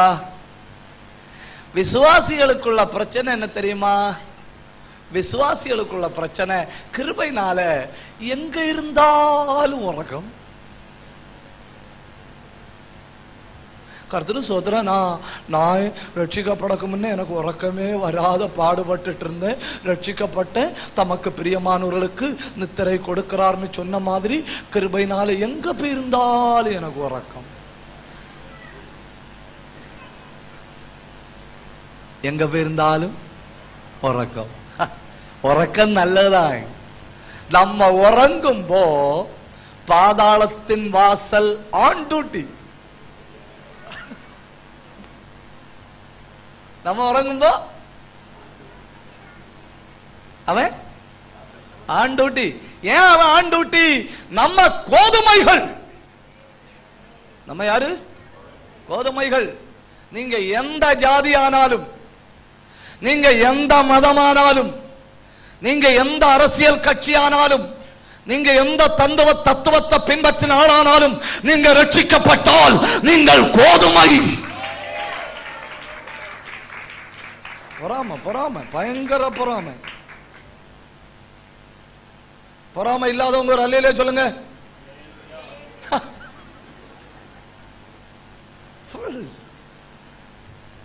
ஐயா மொத்தம் பொறாமைனா.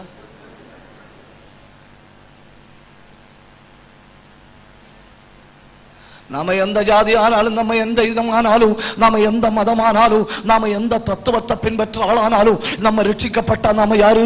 கோதுமை. கோதுமை. இந்த சபைக்குள்ள நடப்பட்டிருக்கிற கோதுமைகளாக்கு நீங்கள். இப்ப கோதுமை ஆயாச்சா? கோதுமை என்ன பண்ணும்? ஜெபம் பண்ணி சோத்திரம் பண்ணி கர்த்தாவேன்னு சொல்லிட்டு இருக்கும். அப்போ ஒரு பிரச்சனை இருக்காது. சாத்தான் பாப்பா, ஐயோ இப்படி விட்டா இவங்க செட்டோட பரலோகத்து போகணுமே, இப்படி விட்டா இவங்க பேசுங்க, இப்படி விட்டா இவங்க செட்டோட பரலோகத்து போகணும், இப்படி விடக்கூடாது, நம்ம யாருன்னு இவங்களை காட்டி கொடுக்கணும் அப்படின்னு சொல்லி பாதாளத்தின் வாசல் தன்னுடைய முதல் கிரியை தொடங்கும். தொடங்கும் முதல் கிரியை தொடங்கும். முதல் கிரியை என்ன தெரியுமா? நமக்கு கிருபையினால நல்ல தூக்கத்தை தரும். என்ன தரும்? நல்ல தூக்கத்தை தரும். கர்த்தரு ஸ்தோத்திரம். நான் ஆவியில நிரம்பி கண்களை மூடி தூங்கிக் கொண்டிருக்கும் பொழுது எதிராளி வந்து, நீங்க எப்ப தூங்குவீங்க சகோதரா? இத கொஞ்சம் கௌரவமா எடுக்கணும். தேவ பிள்ளைகளே, நீங்க இத கொஞ்சம் கௌரவமா எடுக்கணும். நான் சொல்றது சரீர நித்திரை அல்ல, சரீர நித்திரை அல்ல. சரீரத்துக்கு தூக்கம் கொடுக்கணும். சரீரத்துக்கு தூக்கம் கொடுக்கலன்னா 108 போட்டு ஆசாரி பழத்துல கொண்டு தழுவணும். சரீரத்துக்கு என்ன கொடுக்கணும்? தூக்கம் கொடுக்கணும், கண்டிப்பா கொடுக்கணும். சரீரத்துக்கு தூக்கம் கொடுக்கலன்னா அது ஒரு நோய். அதுதான் மைக்கில் சொன்னா நல்லா இருக்காது அந்த நோய்க்கு பேரு. டோஸ் கூட வேற ஒரு நோய்.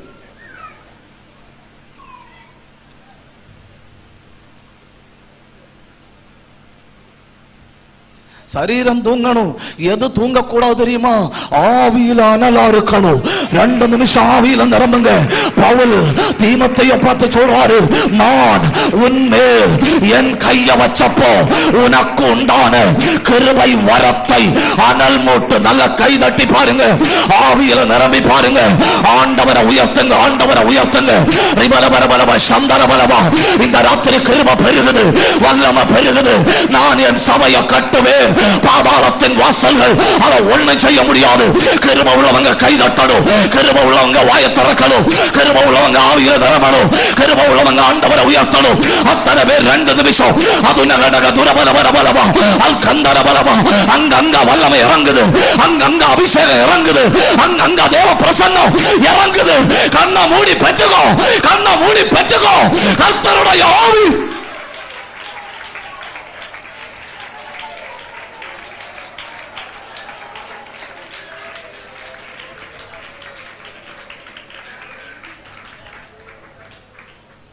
நீதிமொழிகள் 5:2 நீங்க வாசிச்சிருக்கீங்களா? சூனேமூராளாகி அந்த சூனேமியாள் என்ன சொல்றா தெரியுமா? நான் நித்திரையாயிருந்தேன்.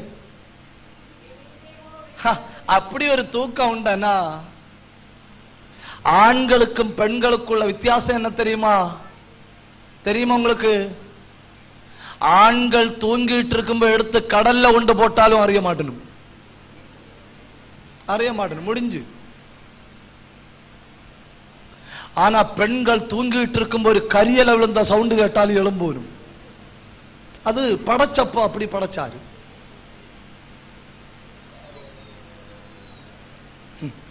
உங்களை பற்றி சொன்னது உங்களுக்கே நம்ப முடியல இல்லையா? என்ன கஷ்டம் இல்ல?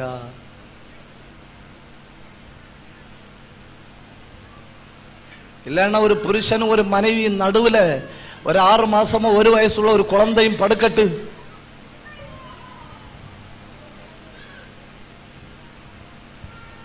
இந்த பக்கத்துல புருஷன் படுத்திருக்கிறார் இல்லையா? அவர் யாரு? அத்தான் செத்தான்.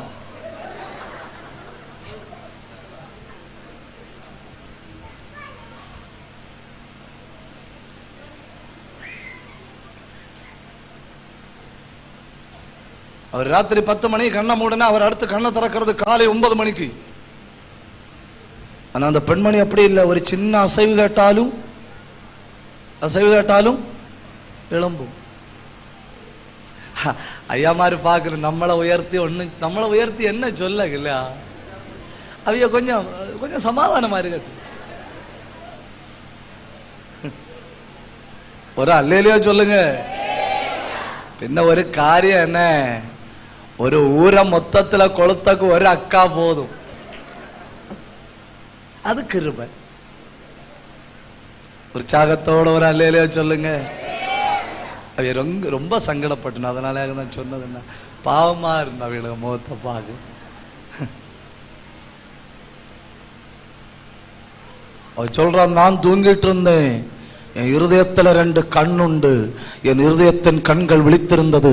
சாத்தான் அந்த பக்கமா வாரானா, பொல்லாத ஆவி அந்த பக்கமா வருதா, என் குடும்பத்துல களவதைக்க பாக்குதா, என் பிள்ளைக்குள்ள களவதைக்க பாக்குதா, என் புருஷனுக்குள்ள களவதைக்க பாக்குதா, என் வாழ்க்கைக்குள்ள களவழைக்க பாக்குதா, என் வாழ்க்கையின் ஏதாவது ஒரு பகுதியில சத்துரு களை விதைக்க பார்க்கிறானா அப்படின்னு அறியும்படி என் இருதயமோ விழித்திருந்தது. நமக்கு தேவை விழிப்புள்ள இருதயம். ஊக்கமா ஜெபிங்க. விழிப்புள்ள இருதயம். கர்த்தர் உங்க இருதயத்தை தட்டுகிறார், கர்த்தர் உங்க இருதயத்தை உணர்த்துகிறார். தெய்வ சபை விழித்து.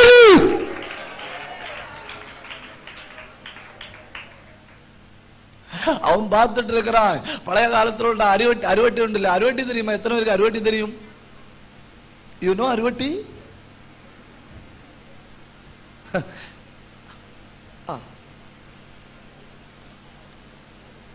You don't know அருவட்டி?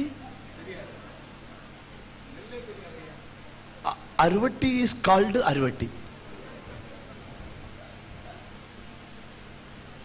நாளைக்கு சாயங்காலம் கூட்டத்து வரும்போ ஒரு அருவட்டி கொண்டு வரணும்னா, அருவட்டி கொண்டு வந்து குமாரர்களுக்கும் குமாரத்திகளும் காட்டி கொடுக்கணும், இதாகும் அருவட்டின்னு.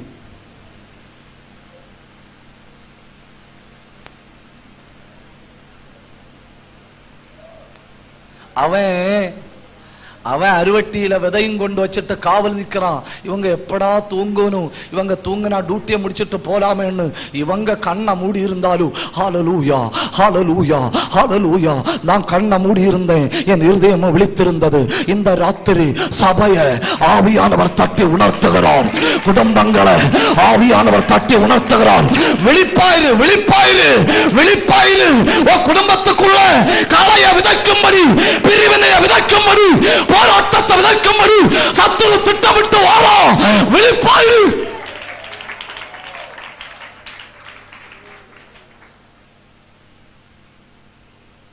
நம்ம தூங்கினா உள்ள பிரச்சனை தெரியுமா? நமக்கு என்ன நடக்குன்னு தெரியாது, நம்மளை சுற்றி என்ன நடக்குன்னு தெரியாது. லோத்தை பற்றி பைபிள்ல ஒரு வசனம் சொல்லி இருக்கும், உங்க பைபிள்ல உண்டுன்னு நான் நம்புறேன். இன்றைக்கும் நாம் குடிக்க கொடுப்போம். அடுத்த வார்த்தை எவ்வளவு கொடுமை இல்லையா? அவள் சயனித்ததையும் எழுந்திருந்ததையும் அவன் என்ன பண்ணலையா?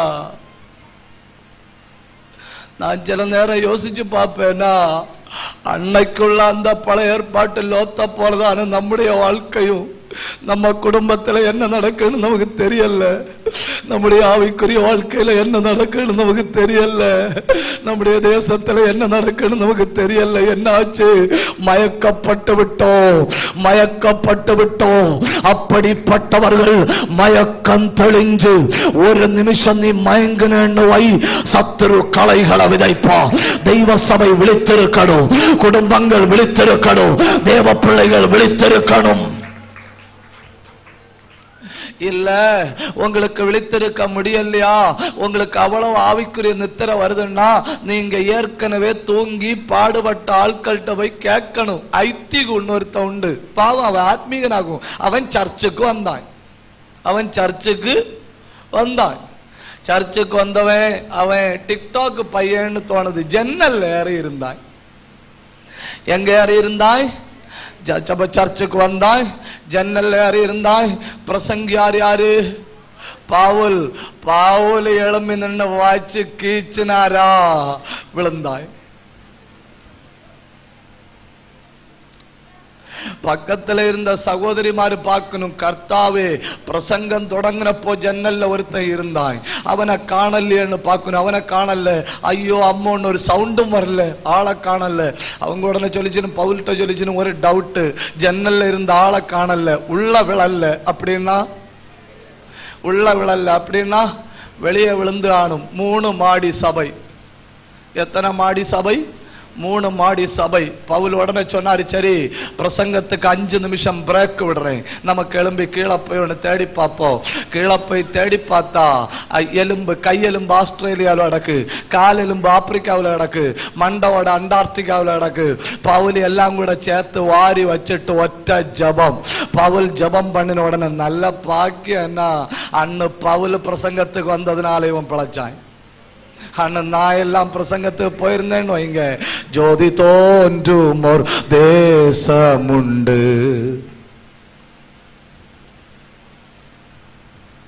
நமக்கு உயிரோட எழுப்ப வேண்டிய கிருபை இல்லை, நமக்கு அடக்கம் பண்ண வேண்டிய கிருபை உண்டு. நம்ம கிருபைக்கு தக்கபடி செஞ்சுட்டு போயிட்டு நீங்க இங்க இல்லையோ, கை உயர்த்தி ஒரு அல்லேலியா சொல்லுங்க. அருமை தேவ பிள்ளைகளே, இந்த காலத்துல இந்த தேசத்தில் உள்ள சபைக்கு தேவை விழிப்பு. வெளியே சாத்த ஆசையா இருக்கிறான், உன் பிள்ளையுடைய இருதயத்துக்குள்ள கள விதைக்கும்படி, உன் குடும்பத்துல கள விதைக்கும்படி, உன் தேசத்துல கள விதைக்கும்படி, உன் ஆவிக்குரிய வாழ்க்கையில கதவளைக்கும்படி கொஞ்சம் காலமா சத்துரு சுற்றிட்டு இருக்கிறான். சில குடும்பங்கள்ல கள விதைச்சான், அவங்க பட்ட பாட அவங்கள்ட்ட கேளுங்க. சில குடும்பங்கள்ல கள விதைக்கப்பட்டது, அவங்கப்பட்ட வேதனை அவங்கள்ட்ட கேளுங்க. இந்த ராத்திரி களை விதைக்க வருகிறவ ஏமாந்து போனோம்னா சபை விழிப்பா இருக்கணும், விழிப்பா இருக்கணும். ஒரு நிமிஷம் கை உயர்த்தி ஜெபிங்க, கை உயர்த்தி ஜெபிங்க. ஆண்டவரே எனக்கு விழித்திருக்கிற ஆவிய தாரு. ஒரு நிமிஷம் ஜெபிங்க, எனக்கு விழித்திருக்கிற ஆவிய தாரு. அத்தனை பேரும் ஜெபிக்கணும்னா அத்தனை பேரும் வா திறந்து ஜெபிங்க. ஜெப ஆவி ஊற்றப்படுகிறது, விழித்திருந்து ஜெபிக்கிற ஆவி ஊற்றப்படுகிறது. நான் பார்க்கிறேன் கர்த்தருடைய ஆவியானவர் சிலர் மேல ஊற்றப்படுகிறார். கர்த்தருடைய வல்லமை சில சரீரங்கள்ல பயங்கரமா இறங்குது. கண்ணை மூடி பெற்றுக்கோ, கண்ணை மூடி பெற்றுக்கோ. அபிஷேகம் ஊற்றப்படுகிறது. ஜெபிக்க விரும்புறவனுக்கு ஜெப ஆவி, ஆராதிக்க விரும்புறவனுக்கு கண்ணை மூடி பெற்றுக்கோ, பெற்றுக்கோ, பெற்றுக்கோ, பெற்றுக்கோ, பெற்றுக்கோ, பெற்றுக்கோ. அநேகரை உணர்த்துகிறார், அநேகரை தட்டி உணர்த்துகிறார். அந்தல் கந்தல் கந்தரா யந்தர கந்தரா அல் கந்தரா உட பந்தரா அல் பத்தரா யந்தரா அல் ஹத்தரா அல் கர சந்தர சத்தரபா ரெந்த பிரௌடபரபலவா ஊடபல் பிரௌடபரபலவா அல் கபரபலவா அல் கந்தரபலவா யந்தரபலவா அல் பந்தரபலவா. ஜெபிங்க.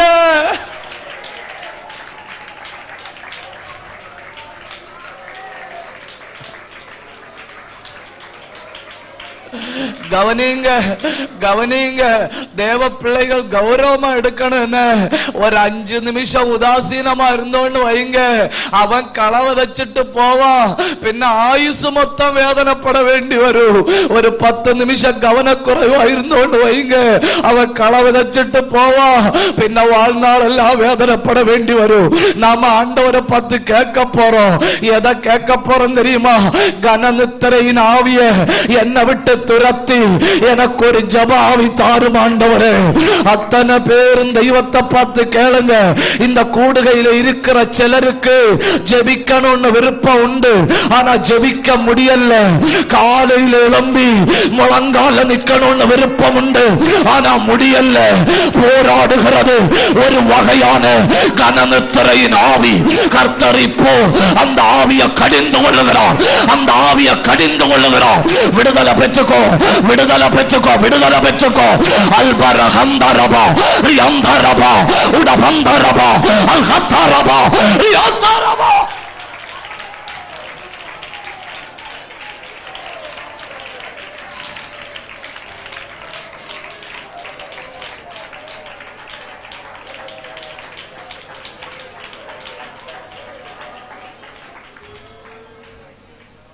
சொல்லுங்க, ஒரு தடவை சொல்லுங்க. களை.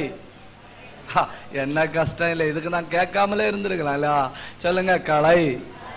அங்க களைன்னு சொல்லியிருக்கா, களைகள்னு சொல்லியிருக்கா? பாருங்க.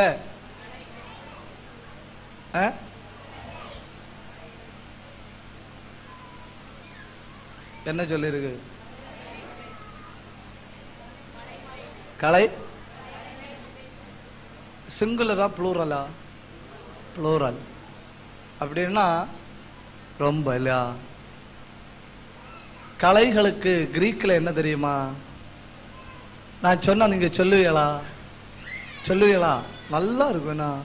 சிசானியா. சொல்லுங்க. நல்லா இருக்குல்லையா? நல்லா இருக்கு. இந்த பிரசங்கியாரி சொன்னார்னு சொல்லி பிள்ளைகளுக்கு அப்படி பேர் வைக்கப்படாதுன்னா சிசானியான்னா கலை.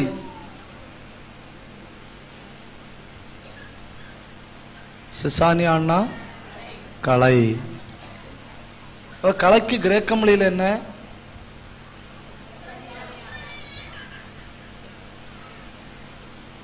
சானியா மிர்சா இல்ல. என்ன கஷ்டம் பார்த்தீங்களா?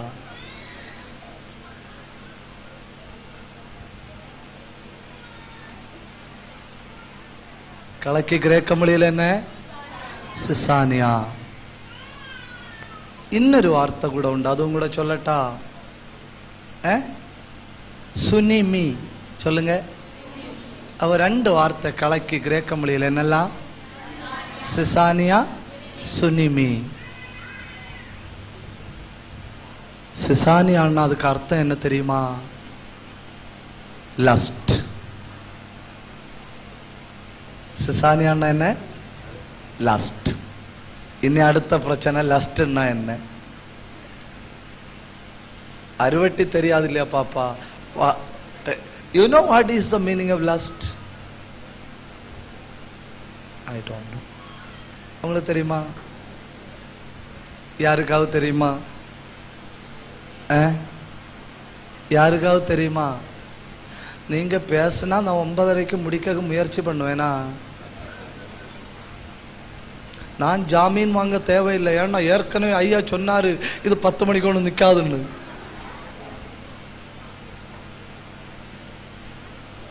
லஸ்ட்னா என்ன? பாப்பா, that is called அருவட்டி.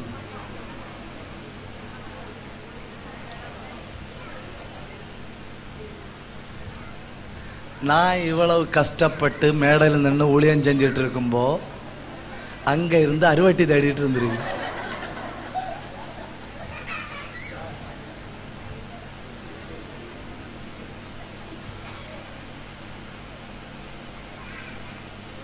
இது சும்மா வராது. இவங்க 50 தடவையாவது உள்ள யாரே அருவட்டின்னு அடிச்சிருக்கணும். அப்பதான் இது நினைச்சிருக்கும் வந்திருக்கும்.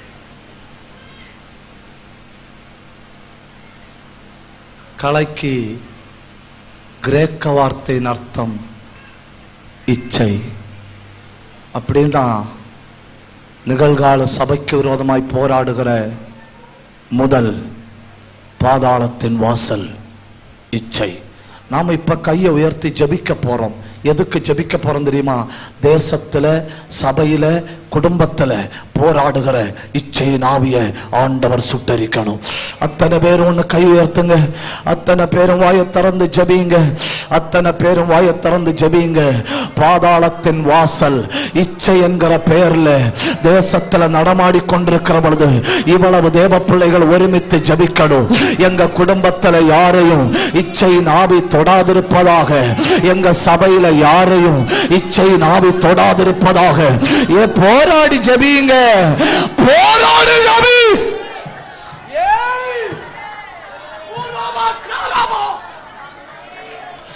அல்கதன கமக்கதன கடகத்தன போராடுங்க. கிருபையுள்ள தேவ பிள்ளைகள் போராடுங்க. அபிஷேகம் உள்ள தேவ பிள்ளைகள் போராடுங்க. நான் சபையை கட்டுவேன். பாதாளத்தின் வாசல்கள் அதை ஜெயிப்பது இல்லை.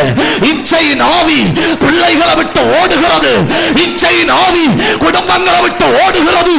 இச்சையின் ஆவி தேசத்தை விட்டு ஓடுகிறது. இச்சையின் ஆவி தனிப்பட்ட வாழ்க்கையை விட்டு ஓடுகிறது.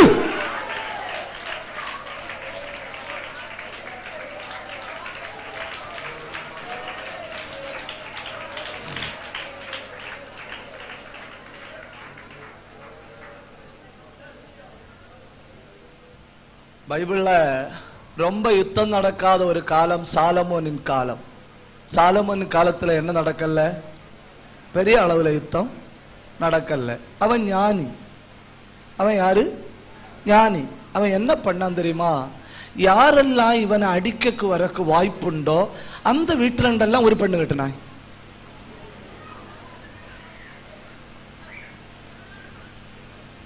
இஸ்ரவேல் ஜனங்களை சுற்றி 22 ராஜ்யம் இருக்கு. எத்தனை ராஜ்யம் இருக்கு? 22 ராஜ்யத்திலையும் அரசம் மாறு. சாலமோனுக்கு மாமன் மாறு. எந்த மாமனாவு மருமோனை அடிப்பானா? அந்த ராஜ்யத்தில் உள்ளவன் யுத்தம் பண்ண ஆசையா இருக்கிறான். அவன் பாக்குறான் மருமோனை எப்படி அடிக்கக்கு. உடனே சாலமோன் சொல்றான் அது எனக்கு மூத்த மாமா. அடுத்த ராஜ்யத்தோட ஏக்க போட்டிசவனை கையில எடுத்தவனை அடிக்கலான்னு பாக்குறான். எப்படி அடிக்க? இவன் இளைய மருமம் ஆகி போச்சு. இவன் பாக்குறான் அது 2வது மாமா. தேசம் அமைதலா இருக்கு. எல்லா பக்கத்துல கல்யாணம் பண்ணிட்டான். உங்களுக்கு தெரியுமா? ஆராதிக்கிற அரசனுக்கு மகனா பிறந்த சாலமோனை விட்டு வைக்காத வியாதி என்ன தெரியுமா? சாலமோனுக்குள்ள சத்துரு போட்ட களை என்ன தெரியுமா? இச்சை. அடுத்து யோசிச்சு பாருங்க. சிம்சோன் என்ன பயங்கர மனுஷன் இல்லையா? 300 நரிகளை பிடிச்ச பலவான் இல்ல, பலவான்களிலும் பலவான். மைக் டைசனுக்கு மேல, ப்ரூஸ்லிக்கு மேல, எல்லாத்துக்கும் மேல 300 300 நரிய பிடிச்சான். நியாயாதிபதிகள் 16ஆம் அதிகாரம் 19-20 வசனத்தை பாருங்க. ஊர்ல கொண்டு போய் ஒரு 2 தூணுக்கு நடுவுல கட்டி நிறுத்தி இவனை வச்சு வேடிக்கை காட்டணும். ஏன்? சத்துரு இவனுக்குள்ள எதை விதைச்சான் தெரியுமா? இச்சை என்கிற களைய விதைச்சான். இந்த ராத்திரி அது உன்னை அழிப்பதற்கு முன் நீ அதை சுட்டரிக்கணும். ஒன்னில் கவனிங்க கவனிங்க, ஒன்னில் விதைக்கிறவன் விதைக்க வரும்போ அவன் விதைக்க முடியாதபடி நீ விழித்திருக்கணும். இல்ல நான் விழிப்பா இருக்கல்ல, நான் தூங்கிட்டேன், ஆவிக்குரிய வாழ்க்கையில கொஞ்சம் கவன குறைவா இருந்தேன், கொஞ்சம் உதாசீனமா இருந்து அவன் விதைச்சா அப்படியா? அப்படின்னா இந்த ராத்திரி நீ அதை சுட்டரிக்கணும், அதை சுட்டரிக்கணும். இப்பொழுது இந்த சபைக்குள்ள கர்த்தருடைய ஆவியானவர் சுட்டரிக்கும் ஆவியாய் இறங்கி வருகிறார், இறங்கி வருகிறார்.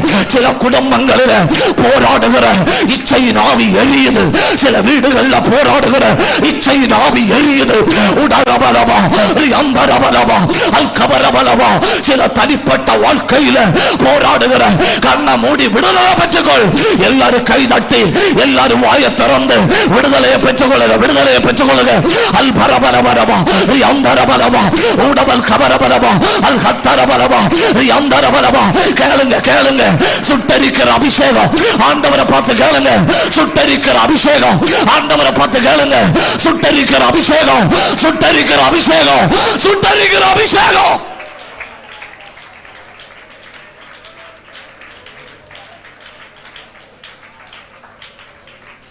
அப்போ விழிப்பா இருந்தோன்னு எல்லாருக்கும் புரியுது இல்லையா? ஒரு அல்லேலியா சொல்லுங்க. விழிப்பா இருந்தோன்னா அவன் என்ன செய்ய முடியாது? அவன் என்ன செய்ய முடியாது? விதைக்கவே முடியாது. இல்ல கொஞ்சம் தூங்கிட்டேன், அவன் விதைச்சிட்டானா ஒன்னும் பரவாயில்லை, இந்த ராத்திரி ஏதோ சுட்டரிக்க முடியும். ஏதோ சில குடும்பங்கள் பிள்ளைகளுக்குள்ள விழுந்த இச்சையின் ஆவியினால மொத்த குடும்பம் போராடி கொண்டிருக்கு. இந்த ராத்திரி கர்த்தர் தமது ஆவி அனுப்பி அதை எரிக்க போறாரு, அதை எரிக்க போறாரு.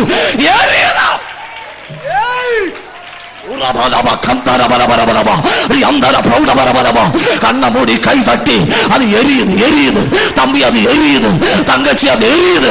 கர்த்தருடைய ஆவி பலமா இறங்குது, பலமா இறங்குது.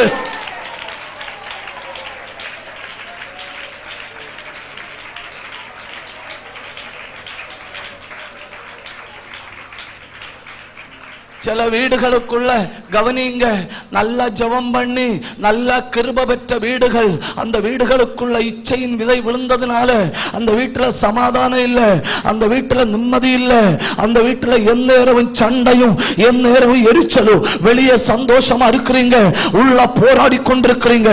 நாம இந்த ராத்திரி யுத்தம் பண்ண போறோம். எதுக்கு தெரியுமா? நமக்கு தேவை சுட்டரிக்கிற அபிஷேகம். கண்ண மூடி கை தட்டுங்க, வாய தரைங்க.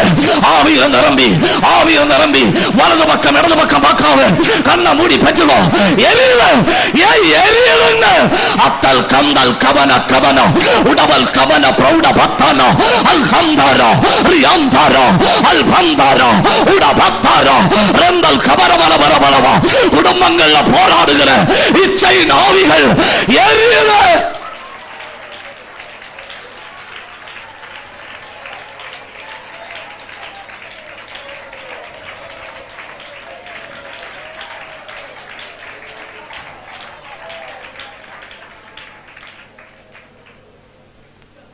இப்ப சொல்லுங்க, எல்லாருக்கும் புரியுது இல்லையா? இப்ப சொல்லுங்க, பாதாளத்தின் வாசல்கள் எப்ப செயல்படும்? எப்போ? நாம விழிப்பா இருந்தா சத்துரு ஒன்னும் செய்ய முடியாது இல்லையா? விழித்திருங்கள். என்ன செய்யணும்? சபைக்கு தேவை பெரிய ஆசீர்வாதங்கள் அல்ல, சபைக்கு தேவை விழிப்பு.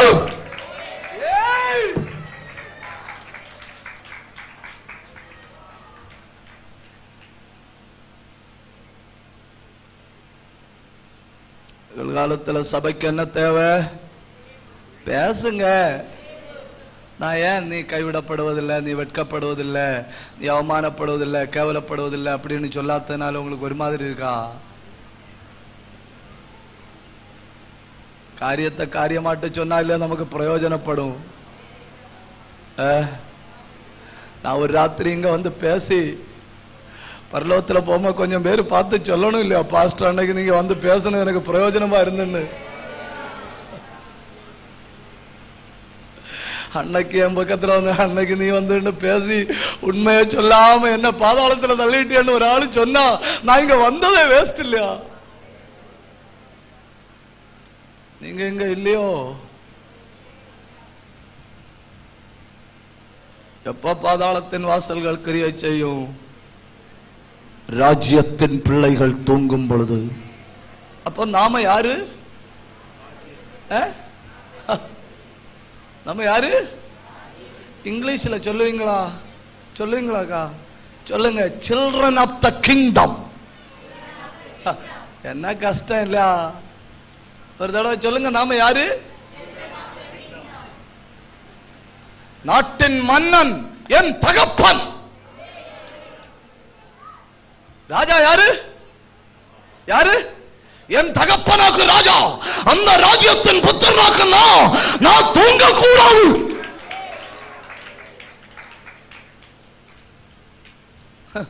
ஒரு நாட்டில் என்னத்து உளவுத்துறை உழுது மறைச்சல? உளவுத்துறை என்னத்துக்கு? கண்ணால் காண முடியாத பகுதிகளை கண்காணிக்கும்படி. எதுக்கு உளவுத்துறை? எதுக்கு உளவுத்துறை? கண்ணால் காண முடியாத பகுதிகளை கண்காணிக்கும்படி. நமக்கு கண்ணால் காண முடியாத பகுதிகளை கண்காணிக்கிறதுக்கு தானே தமது ஆவியை தந்திருக்கிறார் இல்லையா? தமது ஆவியை தந்திருக்கிறார் இல்லையா? தமது ஆவியை தந்திருக்கிறார் இல்லையா? அந்தகார வல்லமை எப்படி வருது, எந்த வீட்டில் விதைக்குது, என்ன செய்து என்பதை எல்லாம் ஆவிக்குரிய கண்களினால கண்டுபிடிக்கும்படி ஆண்டவர் நமக்கு விழிப்புள்ள கண்களை தந்திருக்கிறார். ஒன்னாவது பாதாளத்தின் வாசல் செய்கிற தந்திரம் என்னன்னு கேட்டா, கோதுமைக்கு நடுவில் பார்ப்பதற்கு கோதுமையை போன்ற களைகளை விதைத்தல். 2 திசை திருப்புதல். சொல்லுங்க. நான் இதோட முடிக்கிறேன். என்ன 2? என்ன? திசை திருப்புதல். நம்ம எங்க பார்த்து பிரயாணம் பண்ணிட்டு இருக்கிறோம்? நல்ல வீட்டுக்கா? நல்ல வாழ்க்கைக்கா? நல்ல ஆசீர்வாதத்துக்கா? நல்ல உணவுக்கா? நல்ல வண்டிக்கா? நம்ம எங்க பார்த்து போயிட்டு இருக்கிறோம்? நிலையான ராஜ்யத்தை நோக்கி போய்கொண்டிருக்கிறோம். நிலையான ராஜ்யத்தை நோக்கி மேலானதை தேடி ஓடிக்கொண்டிருக்கிறோம்.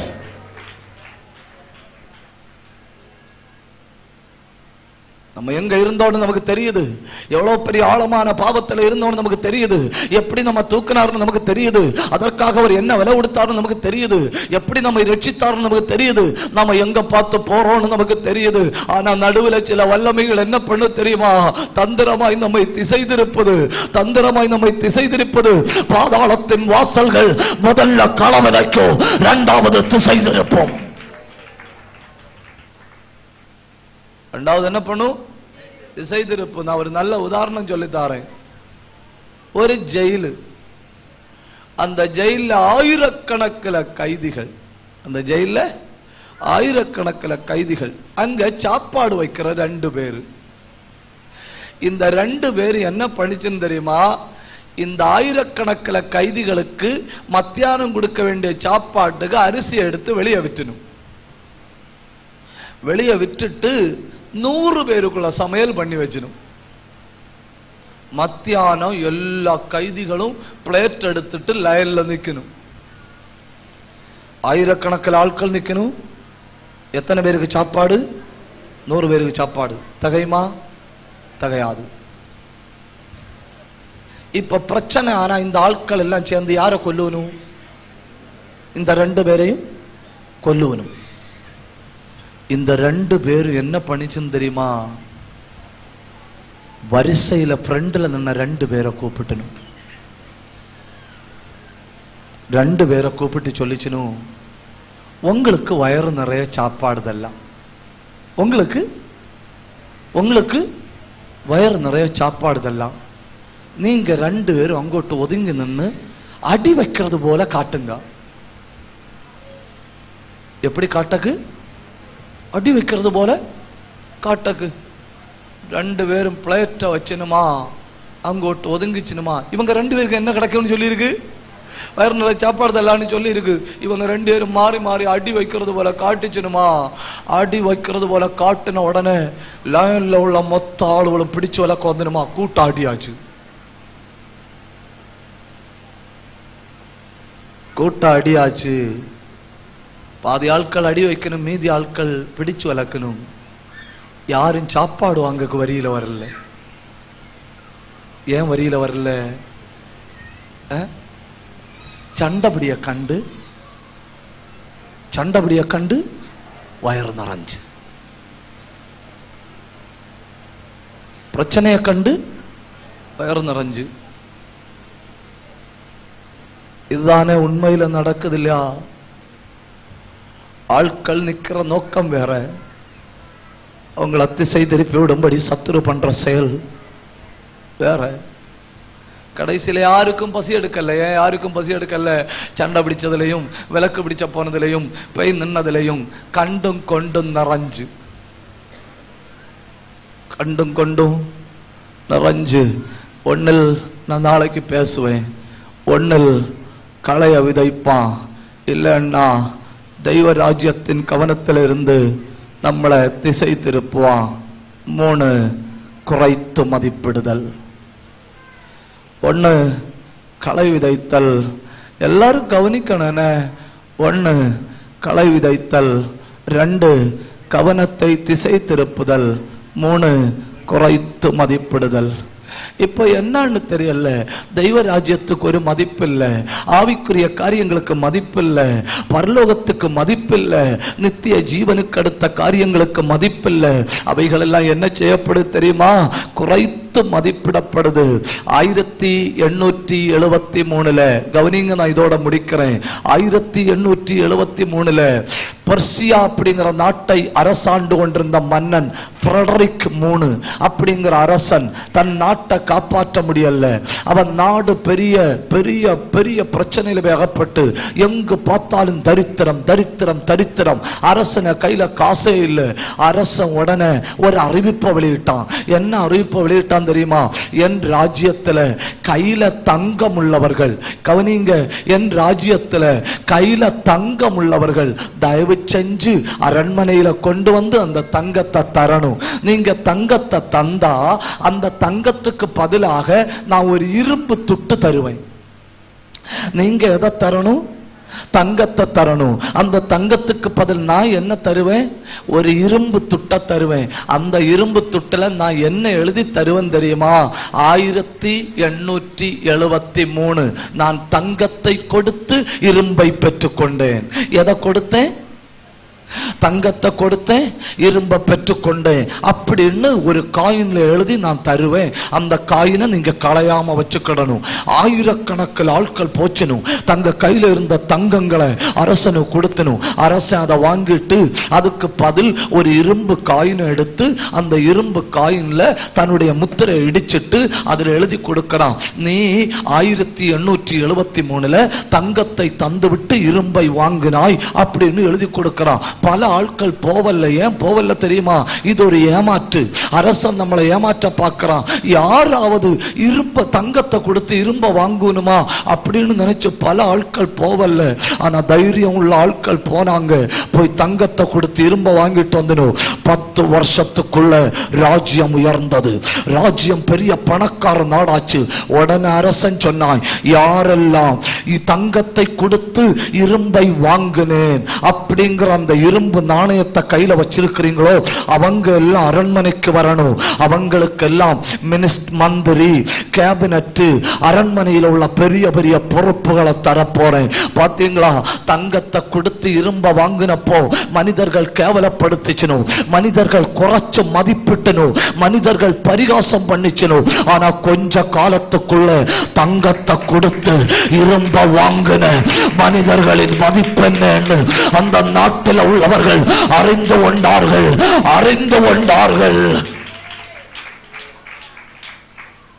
ஒரு சங்கடமான கதை ஆனா நடந்தது. ஒரு ஜனவரி மாசத்துல அமெரிக்காவில் ஒரு கார்கோ வந்து, அந்த கார்கோயை அரசாங்கம் திறந்து பார்த்தப்போ ஒரு சுட்கேஸ்ல ஒரு பெண்மணி சுருண்டு செத்து இருந்து, அந்த சுட்கேஸனுடைய வெளிப்பக்கத்துல எல்லாம் எங்க இருந்து வந்தது எங்க போறதுங்கிறதெல்லாம் கார்கோயில் எழுதி வச்சிருந்து விசாரிக்க தொடங்குச்சுன்னு. விசாரிக்க தொடங்குறப்பதான் தெரியுது அது ஈரான்ல உள்ள ஒரு பெண்மணி. புருஷன் அமெரிக்காவுக்கு போயிட்டாரு, மனைவிக்கு அமெரிக்காவுக்கு வரணும். மனைவி அமெரிக்கைக்கு வரக்கு என்ன பண்ணியும் எப்படியாவது புருஷனை போய் பார்க்கணுமேன்னு சொல்லி ஒரு கார்கோ புக் பண்ணிருக்கு. சுட்கேஸ் எடுத்து ஃப்ரம் அட்ரஸ் ட்ரூ அட்ரஸ் எல்லாம் எழுதி அந்த கார்கோயை கொண்டு கொடுத்துட்டு அவங்க அடைச்சு பார்சல் போடுற நேரத்தில் அந்த கார்கோய்க்குள்ள ஏறி சுட்கேஸை மெதுவா பூட்டிட்டு உள்ள இருந்திருக்கு. அந்த பெண்மணிக்கு ஒற்ற ஆசை புருஷனை போய் பார்க்கணும். அமெரிக்காவில் அந்த கார்கோ போனப்போ அந்த பெண்மணி இறந்து 14 நாள் ஆயிருக்கு. அந்த புருஷனை கூப்பிடணும். அந்த புருஷன் சொல்றாரு, என் மனைவி எனக்கு ரொம்ப பிடிக்கும், நானே அவளை விசா எடுத்து கொடுத்து நேர் வழியில கொண்டு வரணும்னு நினைச்சிட்டு இருந்தேன். என்ன பார்க்கணும்னு நினைச்சு தவறான வழிய தெரிஞ்செடுத்து அழிஞ்சு போனாளே. உண்மைதானே இல்லையா? பரலோத்து போக்கு ஒரு வழிதான் உண்டுன்னு. ஆனா பாதாளம் என்ன செய்ய தெரியுமா? பல வழிகள் உண்டுன்னு சொல்லி மனுஷனை ஏமாற்றி கொண்டிருக்கிறது. அத்தனை பேரு கண்ணை மூடணும். நாம ஒரு 5 நிமிஷம் ஜபிக்க போறோம். எல்லாரும் கண்ணை மூடி வாயை திறந்து தெய்வ சபை கொஞ்ச நேரம் போராடி ஜபிக்கணும். என்ன இந்த ராத்திரி நாம ஜபிக்கிற ஜபத்துல இந்த தேசத்துல பாதாளத்தின் வாசல்கள் அடையணும் அடையணும் அடையணும் அடையணும். விசாலமா திறந்திருக்கிற அந்த வாசல் இந்த ராத்திரி அடையணும். நாம போராடி ஜபிப்போம், போராடி ஜபிப்போம். கிருபை பெற்றவங்க போராடி ஜபிங்க. ரிபலபா சந்தரபா ஊடபல் கபரபலபா. அந்நிய பாஷை அடையாளம் பெற்ற எல்லாரும் ஒண்ணு கை தட்டி வாயை திறந்து ஆவியில நிரம்பி வைராக்கியமா ஒண்ணு ஜபிங்க, வைராக்கியமா ஒண்ணு ஜபிங்க, வைராக்கியமா ஒண்ணு ஜபிங்க. நான் என் சபையை கட்டுவேன், நான் என் சபையை கட்டுவேன். தேசங்களில சபை கட்டப்பட போகிறது. இந்த தேசத்துல சபை கட்டப்பட போகிறது. கிராமங்களில சபை கட்டப்பட போகிறது. உலகம் எங்கோ சபை கட்டப்பட போகிறது. பாதாளத்தின் வாசல் அதை ஜெயிப்பது இல்லை. ஹல்லேலூயா ஹல்லேலூயா ஹல்லேலூயா ஹல்லேலூயா ஹல்லேலூயா. இயேசுவை போல் அழகுள்ளோர் யாரையும் பூமியில் இதுவரை கண்டதில்லை, காண்பதும் இல்லை. இயேசுவை போல் அழகுள்ளோர் யாரையும் பூமியில் இதுவரை பூரண அழகுள்ளவரே. உடபாரகதா பிரௌடபலாதா வைடாலாதாரே காலா. மண்ணுக்காக மாணிக்கட்ட விட்டேன மாட்டேன். வெறும் நல்ல கை தட்டி ஆவியில பாடுங்க. தினந்தோறும் உம்மிலுள்ள அன்பு என்னில் பொங்குது. நேசரு நிர்வேகம் வந்து தினந்தோறும் உம்மிலுள்ள அன்பு என்னில் பொங்குது. நேசரினில் பூரண அழகுள்ளவாறு. நீரே போதும் வேறே வேண்டாம்.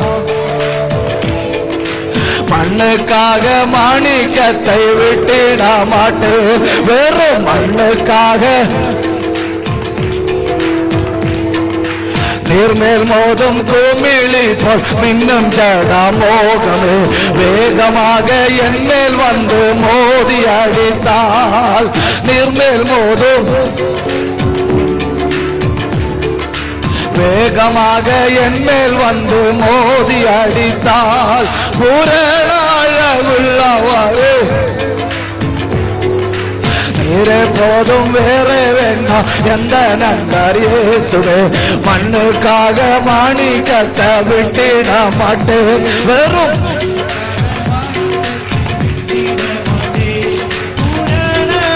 உள்ளவாறே பூவிலந்தன் வாழ்க்கை அதில் நீரே போதும் வேறே வேண்டாம் எந்த நண்பர் இயேசுவே.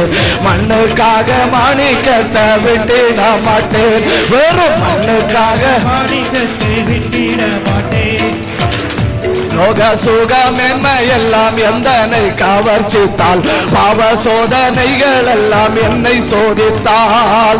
லோக சுகமென்மை எல்லாம் எந்தனை கவர்ச்சித்தால் பாவ சோதனைகள் எல்லாம் என்னை சோதித்தால். புரணாழகுள்ளவாறு அதில் நீரே போதும் வேறே வேண்டாம். உடபா ரகதா ரகதா ரகதா வைடா ரகதா அந்தல் கமனா உடபல் கமனா அழகா ரகதா பௌடபலாதா உடபலாதன வைடபலாதா அந்த ரகதா பௌடா ரகதா அல்காரா பௌடே இருக்குது உடபல் கமனே வைடே இருக்குது அல்கா ரகதா. அத்தனை பேர் கை தட்டி வாய திறந்து போராடி ஜெபிங்க, போராடி ஜெபிங்க. வல்லமை இறங்குது, வல்லமை இறங்குது, வல்லமை இறங்குது. கர்த்தருடைய ஆவியானவர் பலமா ஊற்றப்படுகிறோம், பலமாய் ஊற்றப்படுகிறோம். எல்லா பக்கத்திலே அபிஷேகம், எல்லா பக்கத்திலே அபிஷேகம், எல்லா பக்கத்திலே அபிஷேகம். கண்ணை மூடி கை தட்டி வாய திறந்து ஆவியானவரை பெற்றுகிறோம். கர்த்தருனை தொடுகிறோம், கர்த்தருனை தொடுகிறோம். ஓ குடும்பத்தில் கலை எரியுது, அந்த கலை சுத்தரிக்கப்படுகிறது. கர்த்தருடைய ஆவி உன்னை விழிப்பாக்குகிறார்.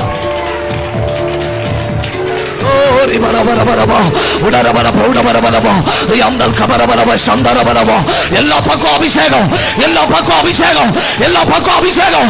கண்ணை மூடி கை தட்டி வாயை திறந்து பெற்றுக்கோ. பிரச்சனைகள் எரியுது.